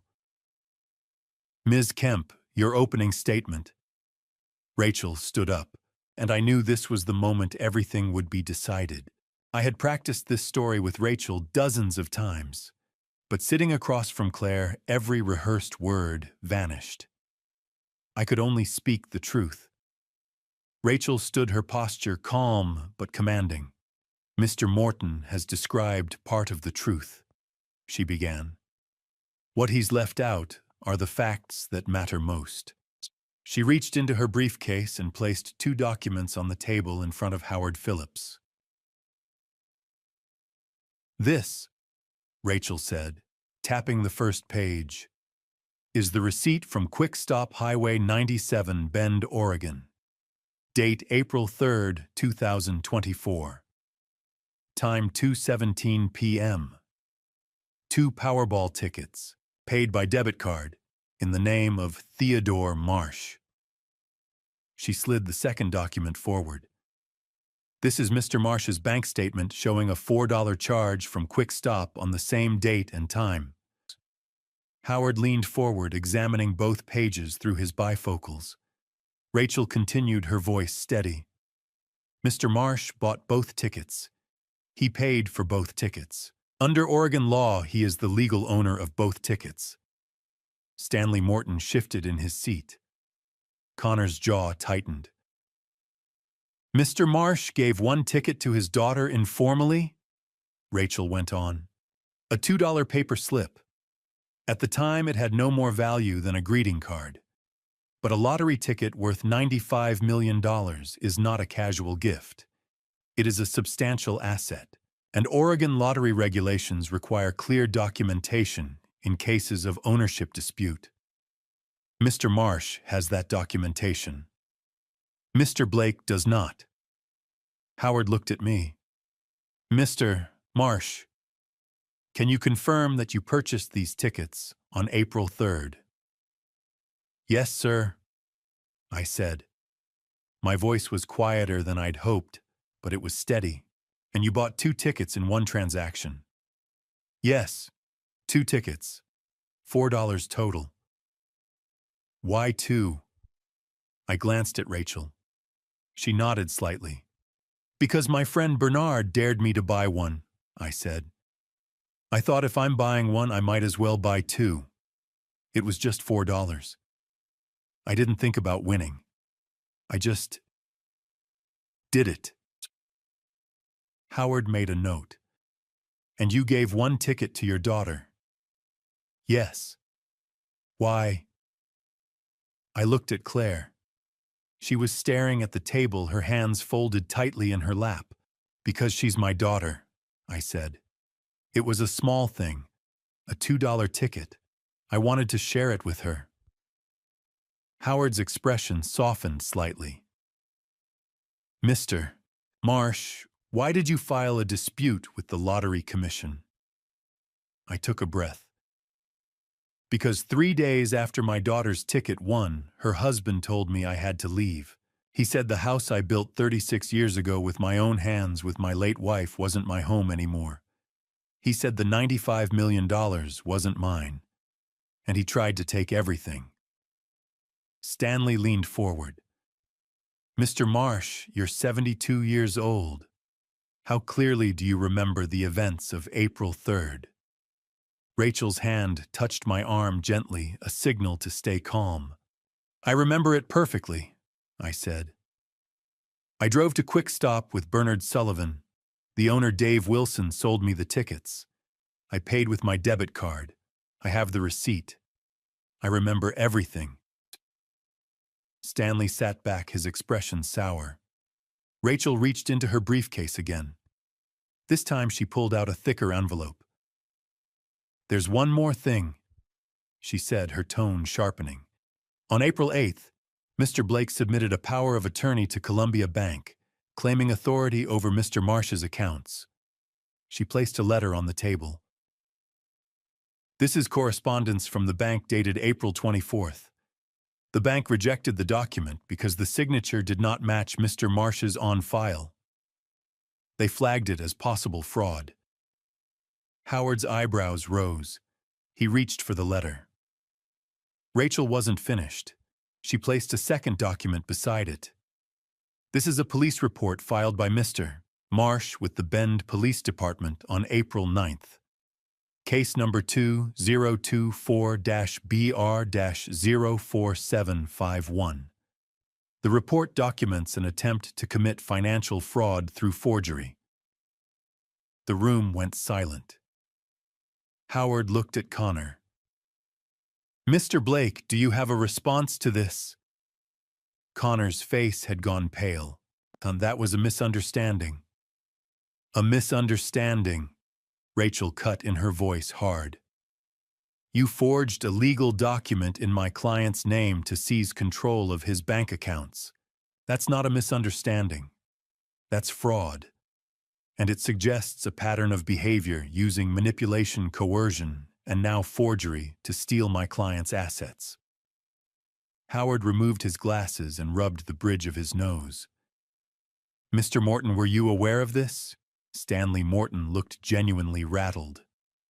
No, I was not. Howard replaced his glasses and fixed Connor with a long stare. Mr. Blake, forging a power of attorney is a felony in Oregon. If this matter proceeds beyond today, you may face criminal charges. Connor opened his mouth, but Stanley grabbed his arm. We need a moment, Stanley said quickly, and he practically dragged Connor out of the room. The door clicked shut behind them. I sat there, my hands folded on the table, my heart pounding. Across from me, Claire finally lifted her head. Her eyes were red. She wasn't looking at me. She was looking at the letter from the bank, at the police report, at the evidence of what her husband had done.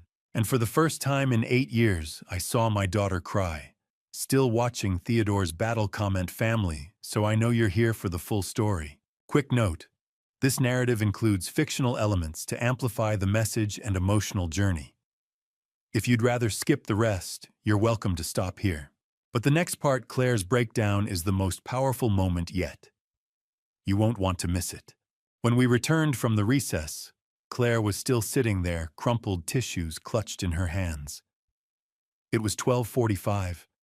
Her eyes were red and swollen. Connor sat beside her, his jaw tight, his arms crossed. Stanley Morton was nowhere to be seen. He'd stepped out to make a call. Howard Phillips cleared his throat. Mrs. Marsh, he said gently. I'd like to hear from you. What happened when your father gave you that ticket? Claire's voice was barely audible. I don't know what to say. Howard's tone remained soft. Take your time. Do you remember? Yes. Did he say anything? Claire swallowed. Dad said he'd bought a lottery ticket and that it was silly. He was smiling. It was the first time I'd seen him smile in months. I felt my chest tighten. Howard nodded. Did he say the prize money would be yours? No, Claire said quietly. He just handed it to me. I said, thanks, Dad. That was all. Howard made a note. When the ticket won, what happened? Claire's voice cracked. Connor checked the numbers. He got so excited. He said we were rich. He started making calls right away. And your father? Dad just stood there, Claire whispered. He looked lost. Connor shifted in his seat. Howard shot him a sharp glance, then turned back to Claire. Mrs. Marsh, answer me directly. Answer honestly. Don't look at anyone else. Did your father ever mistreat you? In those 8 years, did he ever make you feel unwelcome? Did he ever try to hurt you or manipulate you? There was a long silence. Then Claire's tears began to fall again. No. Howard leaned forward. No. Claire shook her head. Dad he never did anything but kindness. Connor opened his mouth. Claire. But Claire's voice rose louder than I'd heard it in years. Dad never said he didn't want us there. He never complained. Not once. She turned to Howard, her words coming faster now. Connor told me Dad resented us. Connor said Dad only let us stay out of obligation. Connor said Dad was talking badly about us behind our backs to the neighbors. Her voice broke. But Dad never said those things. Connor said Dad said them. And I believed him. I believed Connor instead of believing my own father. Connor's face went pale. That's not... Claire whirled on him. You told me Dad wanted us gone. You said he was just too polite to say it. I was trying to protect. Protect me from what? Claire shouted. From my father who loved me, who took us in when we had nothing. The room felt electric. I wiped my eyes, staring at my daughter. Claire turned back to Howard, her voice shaking. My father never wanted us to leave. Connor did. Connor wanted to push him out. And I let him do it. Connor stood abruptly. This is ridiculous. Claire, we're leaving. Mr. Blake. Howard said sharply, sit down. We don't have to. I'm not going with you. Claire said, her voice steady now. Connor froze. What? I'm not leaving with you. Not anymore. Stitozi. Connor's face flushed red. Claire, I have thought about it. For weeks. I'm done. At that moment, the door opened and Stanley Morton stepped back in. He glanced around the room, taking in Claire's tear-streaked face, Connor's rage, and Howard's stern expression. He set his briefcase on the table.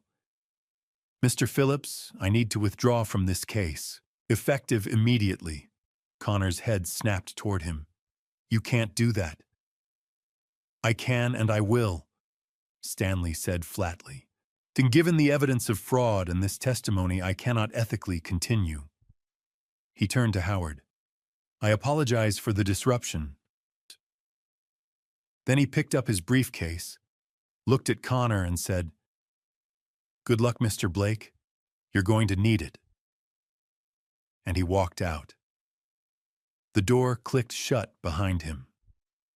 Silence. Howard looked at Connor. Mr. Blake, do you wish to continue without counsel? Connor stood there furious, breathing hard. This is garbage. That old man is manipulating. Sit down. Howard said, his voice like steel, or leave. Connor looked at Claire. Claire, we're going. Now. Claire didn't move. Claire. She spoke quietly. No. Connor stared at her, his face twisting with rage. Then he turned to me, his eyes full of venom. This isn't over, he said. And he stormed out, slamming the door behind him. The room fell silent again. Howard exhaled slowly. Mrs. Marsh, are you all right? Claire shook her head. No, but I will be. Howard looked at me, then at Rachel. I'm ending this mediation here. I'll issue my findings within 5 business days. But I think we all know where this is heading. He turned to me. Mr. Marsh, based on the evidence, the purchase receipt, the lack of transfer documentation, the fraud, conspiracy, and Mrs. Marsh's testimony, I will be recommending that the Commission recognize your ownership of the disputed ticket. I let out a breath I didn't know I'd been holding. Rachel squeezed my shoulder. Howard stood. This meeting is adjourned. The room began to empty. Howard gathered his files and left. Rachel stepped outside to make a call, and then it was just the two of us, me and Claire, sitting across from each other. Neither of us spoke. Finally, Claire stood. She walked around the table slowly, her hands trembling. She stopped in front of me, and she said, "Dad, I'm sorry." Claire and I stood in that conference room, and it felt like an hour, but it was probably only 3 minutes. She cried. I cried. She said she was sorry again. I said I knew. Rachel knocked gently on the door. "We need to go." Claire drove her own car. I drove mine.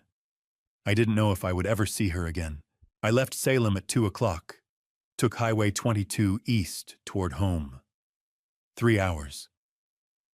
The afternoon sun was bright and hard on my eyes.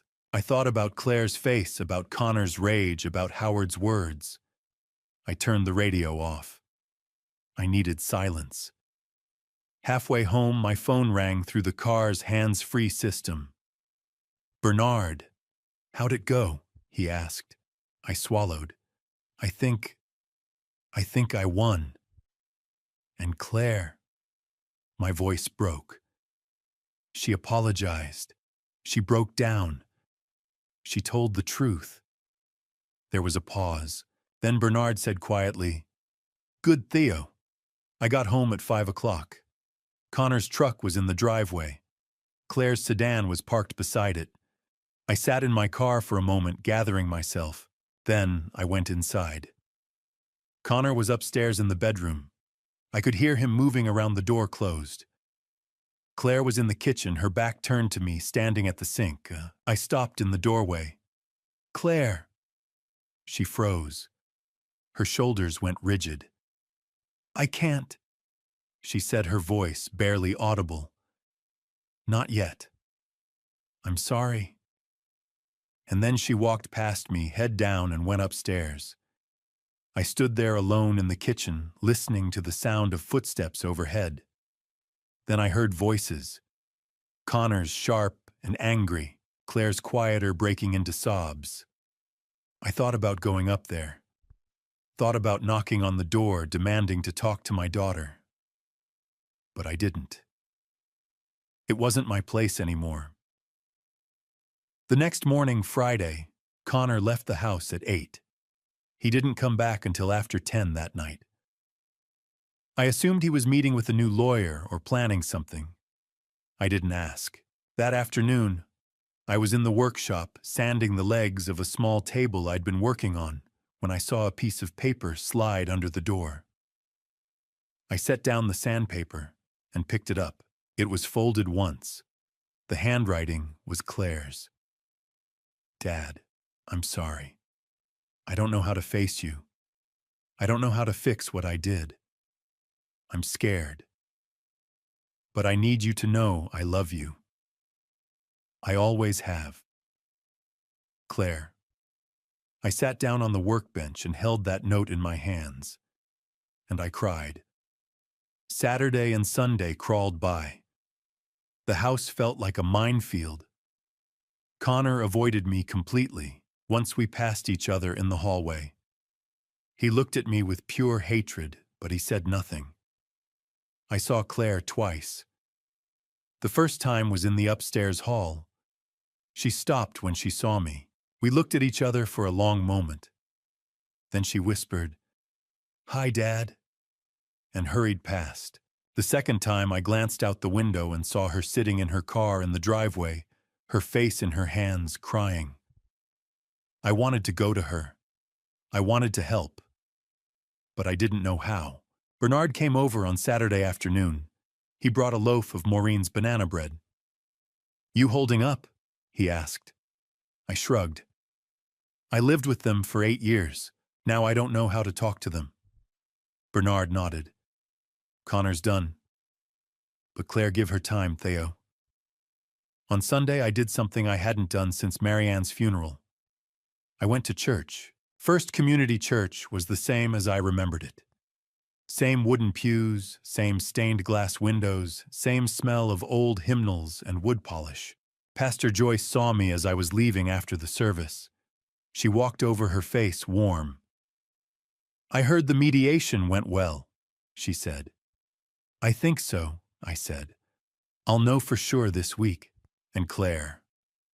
I looked down. She's struggling. Joyce put a hand on my arm. She'll get through it. She knows the truth now. That's the hardest part. I went home and spent the rest of the day in the workshop carving a small wooden cross. I didn't know who it was for. Maybe Marianne. Maybe myself. Monday morning, I woke up at 5. I hadn't slept much. I made coffee, ate a piece of toast, sat at the kitchen table, and waited. The phone didn't ring. Tuesday, Wednesday. Still nothing. Thursday morning, May 9th, I woke at 5 again. I showered, dressed, made more coffee, stared at the phone. At 10:15, it rang. Rachel. I picked up on the second ring. Hello? Theo. Her voice was calm, but I could hear the smile in it. We won. I sat down hard in the kitchen chair. Rachel. Howard issued his findings this morning. The commission accepted his recommendation. The ruling is in your favor. Connor's claim is rejected. You are recognized as the legal owner of both tickets. I couldn't speak. Both tickets, I finally managed. Both. There was no documentation of transfer. No contract, no signed agreement, nothing. Theo, you're getting $95 million. I sat there completely numb, staring at the wall. $95 million. Both tickets. I had won, Rachel explained. You can submit the winning ticket to begin the official claims process. 11 days of verification, and then you'll receive $95 million, which comes to $47.5 million after taxes. I sat there, phone pressed to my ear, trying to make sense of the number. Rachel continued. You also need to send formal eviction notices. Oregon law requires 60 days' notice. 60 days, I repeated. I'll draft them today. You send them when you're ready. That afternoon, Rachel emailed the notices. I printed 2 copies, one for Connor, one for Claire, and set them on my desk. I stared at them for an hour. Bernard called. Did you send them? Not yet. What are you waiting for? I don't know. On Tuesday, May 14th, I did it. I couldn't face them directly. I just couldn't. So I left the 2 notices on the kitchen table, each name written on the outside of an envelope, and I drove to Bernard's house. I came back 2 hours later. Connor's truck was gone. The notices were gone. And there was a hole in the living room wall. Connor had punched it. Marianne's framed photograph, the one that used to sit on the mantel, had been knocked to the floor. The glass was shattered. I picked it up with shaking hands. Bernard had been right to tell me to leave. Upstairs, the bedroom door was closed. I knocked. Claire. Her voice was quiet. Come in, Dad. I opened the door. Claire was sitting on the bed, an open suitcase beside her clothes folded neatly in stacks. He's gone, she said. Staying at a motel, he said, a lot of things I don't want to repeat. Are you okay? No, but I'm not hurt. She looked at me. 60 days. Oregon law requires it. I'm sorry, Claire. She shook her head. Don't apologize. You have every right. She paused. I'll be out in 2 weeks. Connor's getting his stuff tomorrow. I just need a few days to figure out where I'm going. You can stay the full 60 if you need to, I said. Claire shook her head. I can't stay here. Not after what I did. I wanted to say so many things, but I couldn't find the words. Okay, I said. The next day, Wednesday the 15th, Rachel and I drove to Salem. The Oregon Lottery Commission office was on the 3rd floor of a gray government building. The process was formal. EID verification, ticket submission paperwork in triplicate. The clerk, a middle-aged woman with reading glasses, looked up and smiled. Congratulations, Mr. Marsh. Your claim will be processed within the next 11 business days. We'll contact you for final disbursement. She handed me a receipt. Official claim code: $95 million. Minus taxes, $47.5 million. Life-changing money. But it didn't feel real. Rachel asked me in the parking lot. "How do you feel?" "Empty," I said. "That feeling will pass. Give yourself time." She paused. "I'm going to introduce you to Caroline Fisher, a financial advisor I trust. You'll need accounts, investments, estate planning." I felt overwhelmed, one step at a time.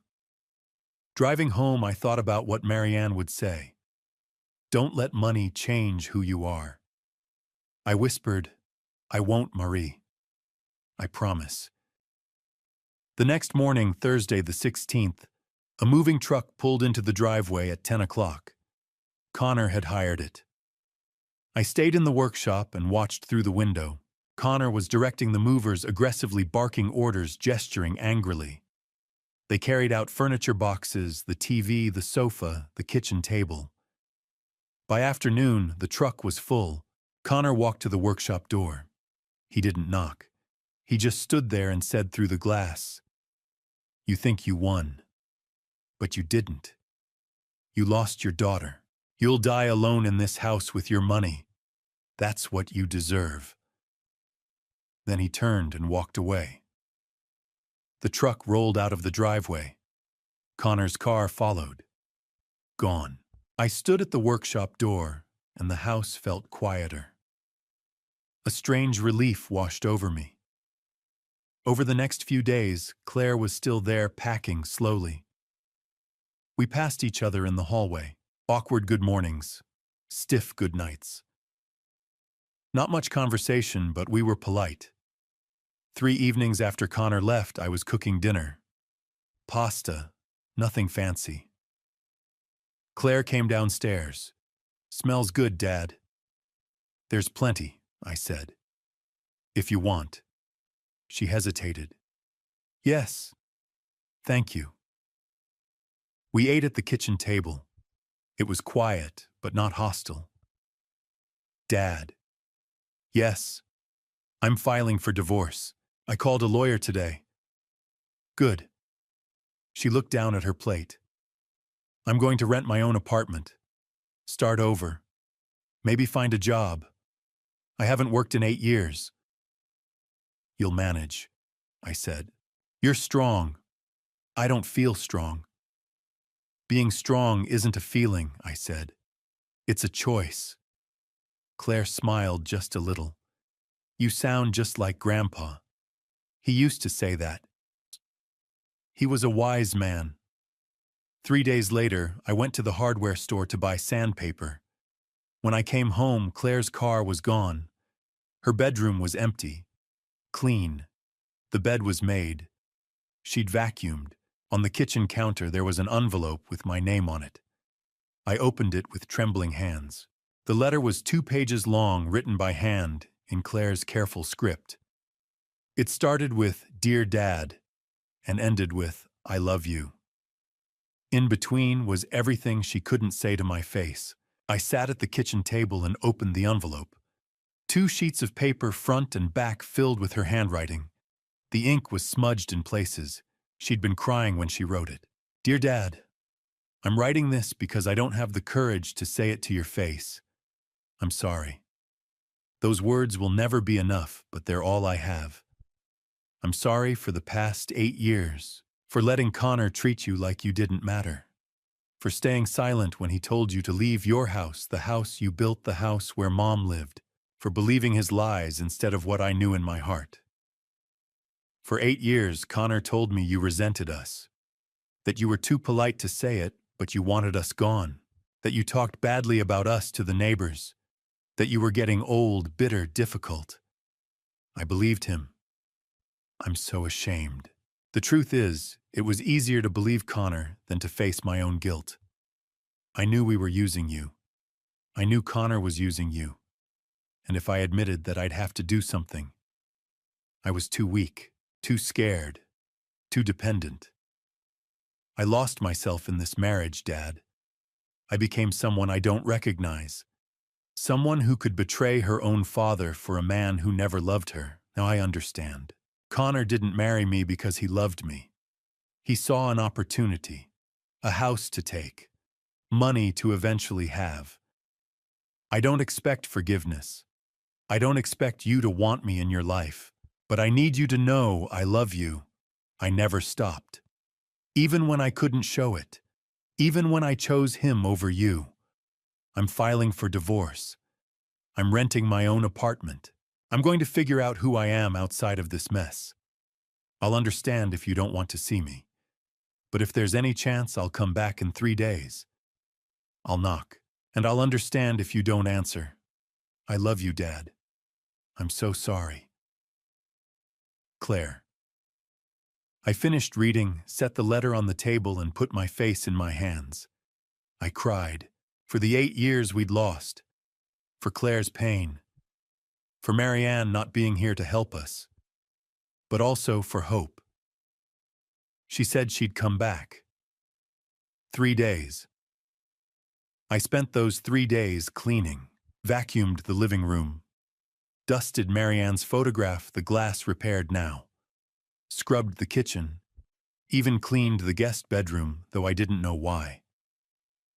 Bernard stopped by on the 2nd day. He found me polishing the counters. "You're going to wear a hole in that granite," he said. I handed him the letter. He read it slowly, then folded it carefully and gave it back. "She's coming home, Theo. This isn't her home anymore." "Home isn't a place," Bernard said. "It's people." On the 3rd day, I was a wreck. I woke at 5 and couldn't go back to sleep. I made coffee, paced, checked the driveway. By noon, I'd convinced myself she wouldn't come. At 4 o'clock, a car pulled in. Claire's. My heart hammered. I stood frozen, listening to her footsteps on the porch. A knock. I forced myself to move. I walked to the door, took a breath, and opened it. Claire stood there in jeans and a sweater, her eyes red and swollen. She'd been crying on the drive. "Hi, Dad," she whispered. "Hi, sweetheart." We stood there, neither of us knowing what to do. "Come in," I said. She sat on the sofa. I took my chair. For a long moment, neither of us spoke. "Did you read it?" she asked. 3 times. I meant every word. "I know." Silence. I leaned forward. "Claire, I need you to understand something." She looked at me, fear and hope in her eyes. "I forgive you," I said. Her breath hitched. "Truly," I continued. "But forgiveness doesn't mean everything goes back to how it was. I can't forget the past 8 years. We need to start over, not as father and daughter living under one roof, but as 2 people who love each other and are trying to learn how to trust each other again." Tears filled her eyes. "I want that. It won't be easy. I know. It's going to take time and honesty. I'm willing, Dad. I promise."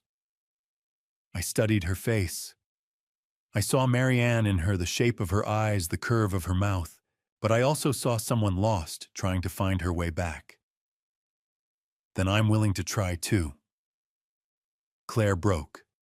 She covered her face and sobbed deep, shaking sobs. I stood, crossed the room, and sat beside her. She leaned into me, burying her face in my shoulder. I wrapped my arms around her. For the first time in 8 years, I held my daughter. She cried. I cried. We sat like that for a long time. Eventually, Claire pulled back and wiped her eyes. "I'm a mess. You're allowed to be." She laughed, small and watery. "Can we try something?" "What?" "Weekly dinners. On Sundays. Like Mom used to do." The words hit hard. Marianne's Sunday dinners. Pot roast and mashed potatoes. The four of us around the table back when things were good. "I'd like that," I said. Claire nodded. "And I want to pay you back. For rent, utilities, everything. I need to take responsibility." I wanted to argue, but I understood. This was part of how she'd heal. "Okay, we'll work out a payment plan you can afford." "Thank you." We talked for another hour. She told me about her apartment, a small one-bedroom downtown. She was job hunting, putting together a resume after 8 years. The divorce was moving forward, though Connor was contesting it. She'd started therapy twice a week. "I have a lot to work through," she said. "That takes courage." "I don't feel courageous." "Courage isn't a feeling," I said. "It's a choice." She smiled a real smile. "You sound like Grandpa. He was a wise man." Eventually, she glanced at the clock. "I should go." I walked her to the door. "Dad, yes, I love you." "I love you too, Claire Bear." She stopped. "You haven't called me that since I was little. You'll always be my Claire Bear." Tears spilled down her cheeks, but she was smiling. She hugged me tightly. "Thank you." Then she left. I stood on the porch and watched her taillights disappear. Then I went inside and leaned against the door. For the first time in months, I felt like I could breathe. That evening, I sat on the back porch and watched the sunset. Orange and pink and purple painted the sky over the mountains. I thought about everything: the lottery, the betrayal, the fight, the victory. And now this, the beginning of something I'd thought was lost. "I'm proud of you," Theodore Marianne's voice said in my head. "I hope so, Mari," I whispered. My phone buzzed. A text from Claire. "Thank you for giving me a second chance. See you Sunday. I love you." I smiled and typed back, "I love you too. 5 p.m. Sunday. I'll make pot roast." Perfect. That night I slept in my own bed in my own house. Claire's letter sat on my nightstand. Sunday dinner was planned. When I woke the next morning, sunlight streamed through Marianne's curtains, the ones she'd sewn by hand 30 years ago. I lay there watching the light, and I realized something. I had won more than a lottery. I had gotten my life back. The money hit my account on Tuesday, June 18th. $47,500,000. I stared at the number for 20 minutes, then called Bernard. "It's real," I said. "What are you going to do with it?" "Anything I want. I fought for it." The next day, I met Caroline Fisher, the financial advisor Rachel recommended. Her office was downtown leather chairs and mountain views. Caroline was 56, gray-haired, direct. "Theo, what do you want your money to do?" "I want safety. I want to help my daughter. And I want to honor my wife." We spent 2 hours planning. Caroline recommended diversification, index funds, bonds, real estate trusts, savings. Not this gives you about $1.5 million a year in passive income while preserving your principal. Every year, you can live comfortably and fund charitable work. An idea sparked. What if I wanted to help elderly people whose families try to take advantage of them, who get kicked out of their homes, who need lawyers but can't afford them? Caroline smiled. "Not a legal protection fund. With 20 million, you could fund it in perpetuity." I thought about Marianne, who'd always stood up for those who couldn't. "I want to do that." I called Rachel. "I want to establish the Marsh Elder Protection Fund. 20 million. To help elderly victims of financial abuse. I want you as legal director and Lisa Hernandez as consultant." Rachel's voice caught. "Theo, that's incredible." In July, we made it official. Rachel opened an office in Portland. Lisa came on 3 days a week. By September, we'd taken our first case, an 82-year-old woman whose son forged power of attorney to seize her home. Rachel won in 6 weeks. The woman called me crying. "You saved my life." "No, ma'am. You saved your own. We just gave you the tools." By year's end, the fund had helped 47 people. Marianne would have loved it, but I needed something else. In August, I put the Ponderosa Lane house up for sale. Bernard came over. "You sure? I built this with Marianne. Every board, every nail. But Connor and Claire left a stain I can't wash out. I need a fresh start." "Where will you go?" "The coast. Cannon Beach. Ocean air, endless horizon. A place where I could breathe." The house sold in 3 weeks. A young family with 2 kids. I took very little. Marianne's photograph, my tools, a few pieces of furniture. In late August, I bought a house in Cannon Beach. Modern glass and wood overlooking the Pacific. It had a workshop with windows where I could hear the waves. It wasn't the house Marianne and I built, but it was mine. The first morning I walked to the beach. The sun rose over the water, painting the sky orange and gold. The air smelled like salt and freedom. Bernard and Maureen visited often. We'd walk the beach, drink coffee on the deck. "You look lighter," Maureen said one day. She was right. Like I'd been carrying a weight for 8 years and finally set it down. Claire drove out every other Sunday. 3 hours from Bend, but she never missed. We'd cook dinner pot roast like Marianne used to make. We'd sit on the deck, watch the sunset, talk. In September, her divorce finalized. "How do you feel?" I asked. "Free. Scared, but free." In October, she got a job at the Bend Community Center. $15 an hour. "It's not much," she said. "But I earned it. I haven't earned anything in 8 years. I'm proud of you. Really. Really." In December, I helped her move into her apartment. Small, clean hers. "It's not much. It's perfect." Christmas was quiet, just us at the beach house. Claire brought cookies slightly burnt. I made pot roast. We exchanged gifts. I gave her a photo album Marianne had made. Claire gave me a framed photograph of Marianne and me from the 90s. "I found it in storage. I thought you should have it." I cried. Christmas together. Just the 2 of us. It was enough. Spring came. April 2025. 1 year since the mediation. I was in the garden one morning planting daffodils, Marianne's favorite. I was 73, but still strong. A car pulled up. Claire with gardening gloves. "Morning, Dad. Thought you could use help." "You don't have to. I want to." We knelt side by side planting bulbs where Marianne's garden used to be. "Dad, yeah, thank you for not giving up on me." "I could never give up on you. Connor did." "I'm not Connor." "No, you're not."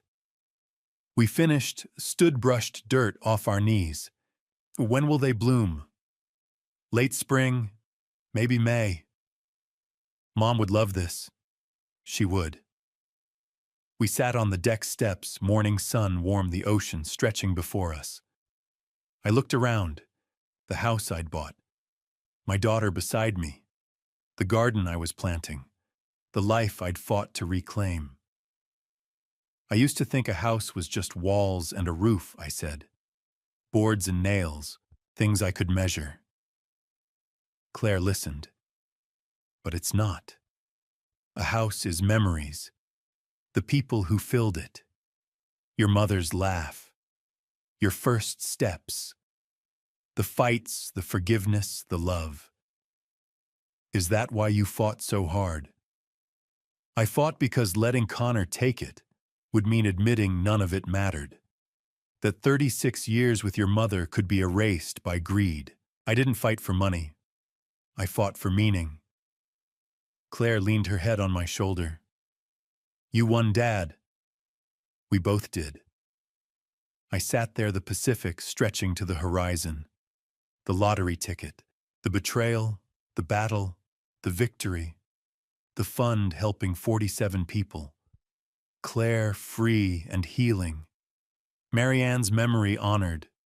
I was happy, not perfect, not without scars, but happy. For the first time since Marianne passed, I was truly happy. People say family is everything. I believe that. But family isn't just people who share your roof or blood. Family is the people who see you, who stand beside you, who tell the truth, even when it hurts. Connor and Claire lived in my house 8 years. But Bernard, Maureen, Pastor Joyce, Rachel, they were family when it mattered. And Claire found her way back. If you're facing betrayal, loss, fear, know this. You have the right to protect what's yours. Your home, your dignity, your peace. Love doesn't mean letting people take everything. Fight for what matters. Fight with honor. When it's over, leave the door open for forgiveness. Not because they deserve it, but because you do. I'm 73. I have more money than I can spend. But the richest thing I have is Sunday dinners with my daughter working in the garden, knowing I stood up when it mattered. That's worth more than $95 million. It's worth everything. What would you do if you were in my position? Leave a comment. Tell me your story. Thank you for listening to mine. I'm Theodore Marsh from Cannon Beach, Oregon. Take care of each other. Looking back on this family story, I see a man who almost lost everything, not because he was weak, but because he loved too much and trusted too blindly. Don't be like I was. Don't ignore the warning signs. Don't let 8 years pass while someone slowly takes your home, your dignity, your peace. My advice: set boundaries early. Love doesn't mean letting people walk over you. Dad revenge isn't about cruelty. It's about standing up for what's right when everyone expects you to surrender. I fought not for money, but for meaning. For the memory of Marianne. For the house we built. For my own soul. This family story taught me that betrayal cuts deepest when it comes from those you love. But it also taught me that redemption is possible. Claire found her way back. I found my peace. Dad revenge became dad justice, then dad forgiveness, then dad healing. My personal belief: God doesn't give us trials to break us, but to reveal who we truly are. When Connor tried to steal my home, God showed me I was stronger than I knew. When Claire returned, God reminded me that forgiveness is divine, not because they deserve it, but because we do. If you're in a family story like mine, facing manipulation, greed, betrayal, know this: you are not alone. Fight with honor. Protect what's yours. And when the dust settles, leave the door open for those who genuinely seek to make amends. Dad revenge isn't the goal. Peace is. Thank you for walking this journey with me to the end. I'd love to hear your perspective. What would you have done if you were in Theodore's shoes? Please leave a comment sharing your thoughts. If this story resonated with you, consider subscribing so you don't miss future stories. A gentle reminder: while inspired by real social dynamics around elder financial abuse, some elements have been dramatized for storytelling purposes. If this content isn't your preference, feel free to explore other videos that suit you better. I'm Theodore Marsh from Cannon Beach, Oregon. Take care of each other.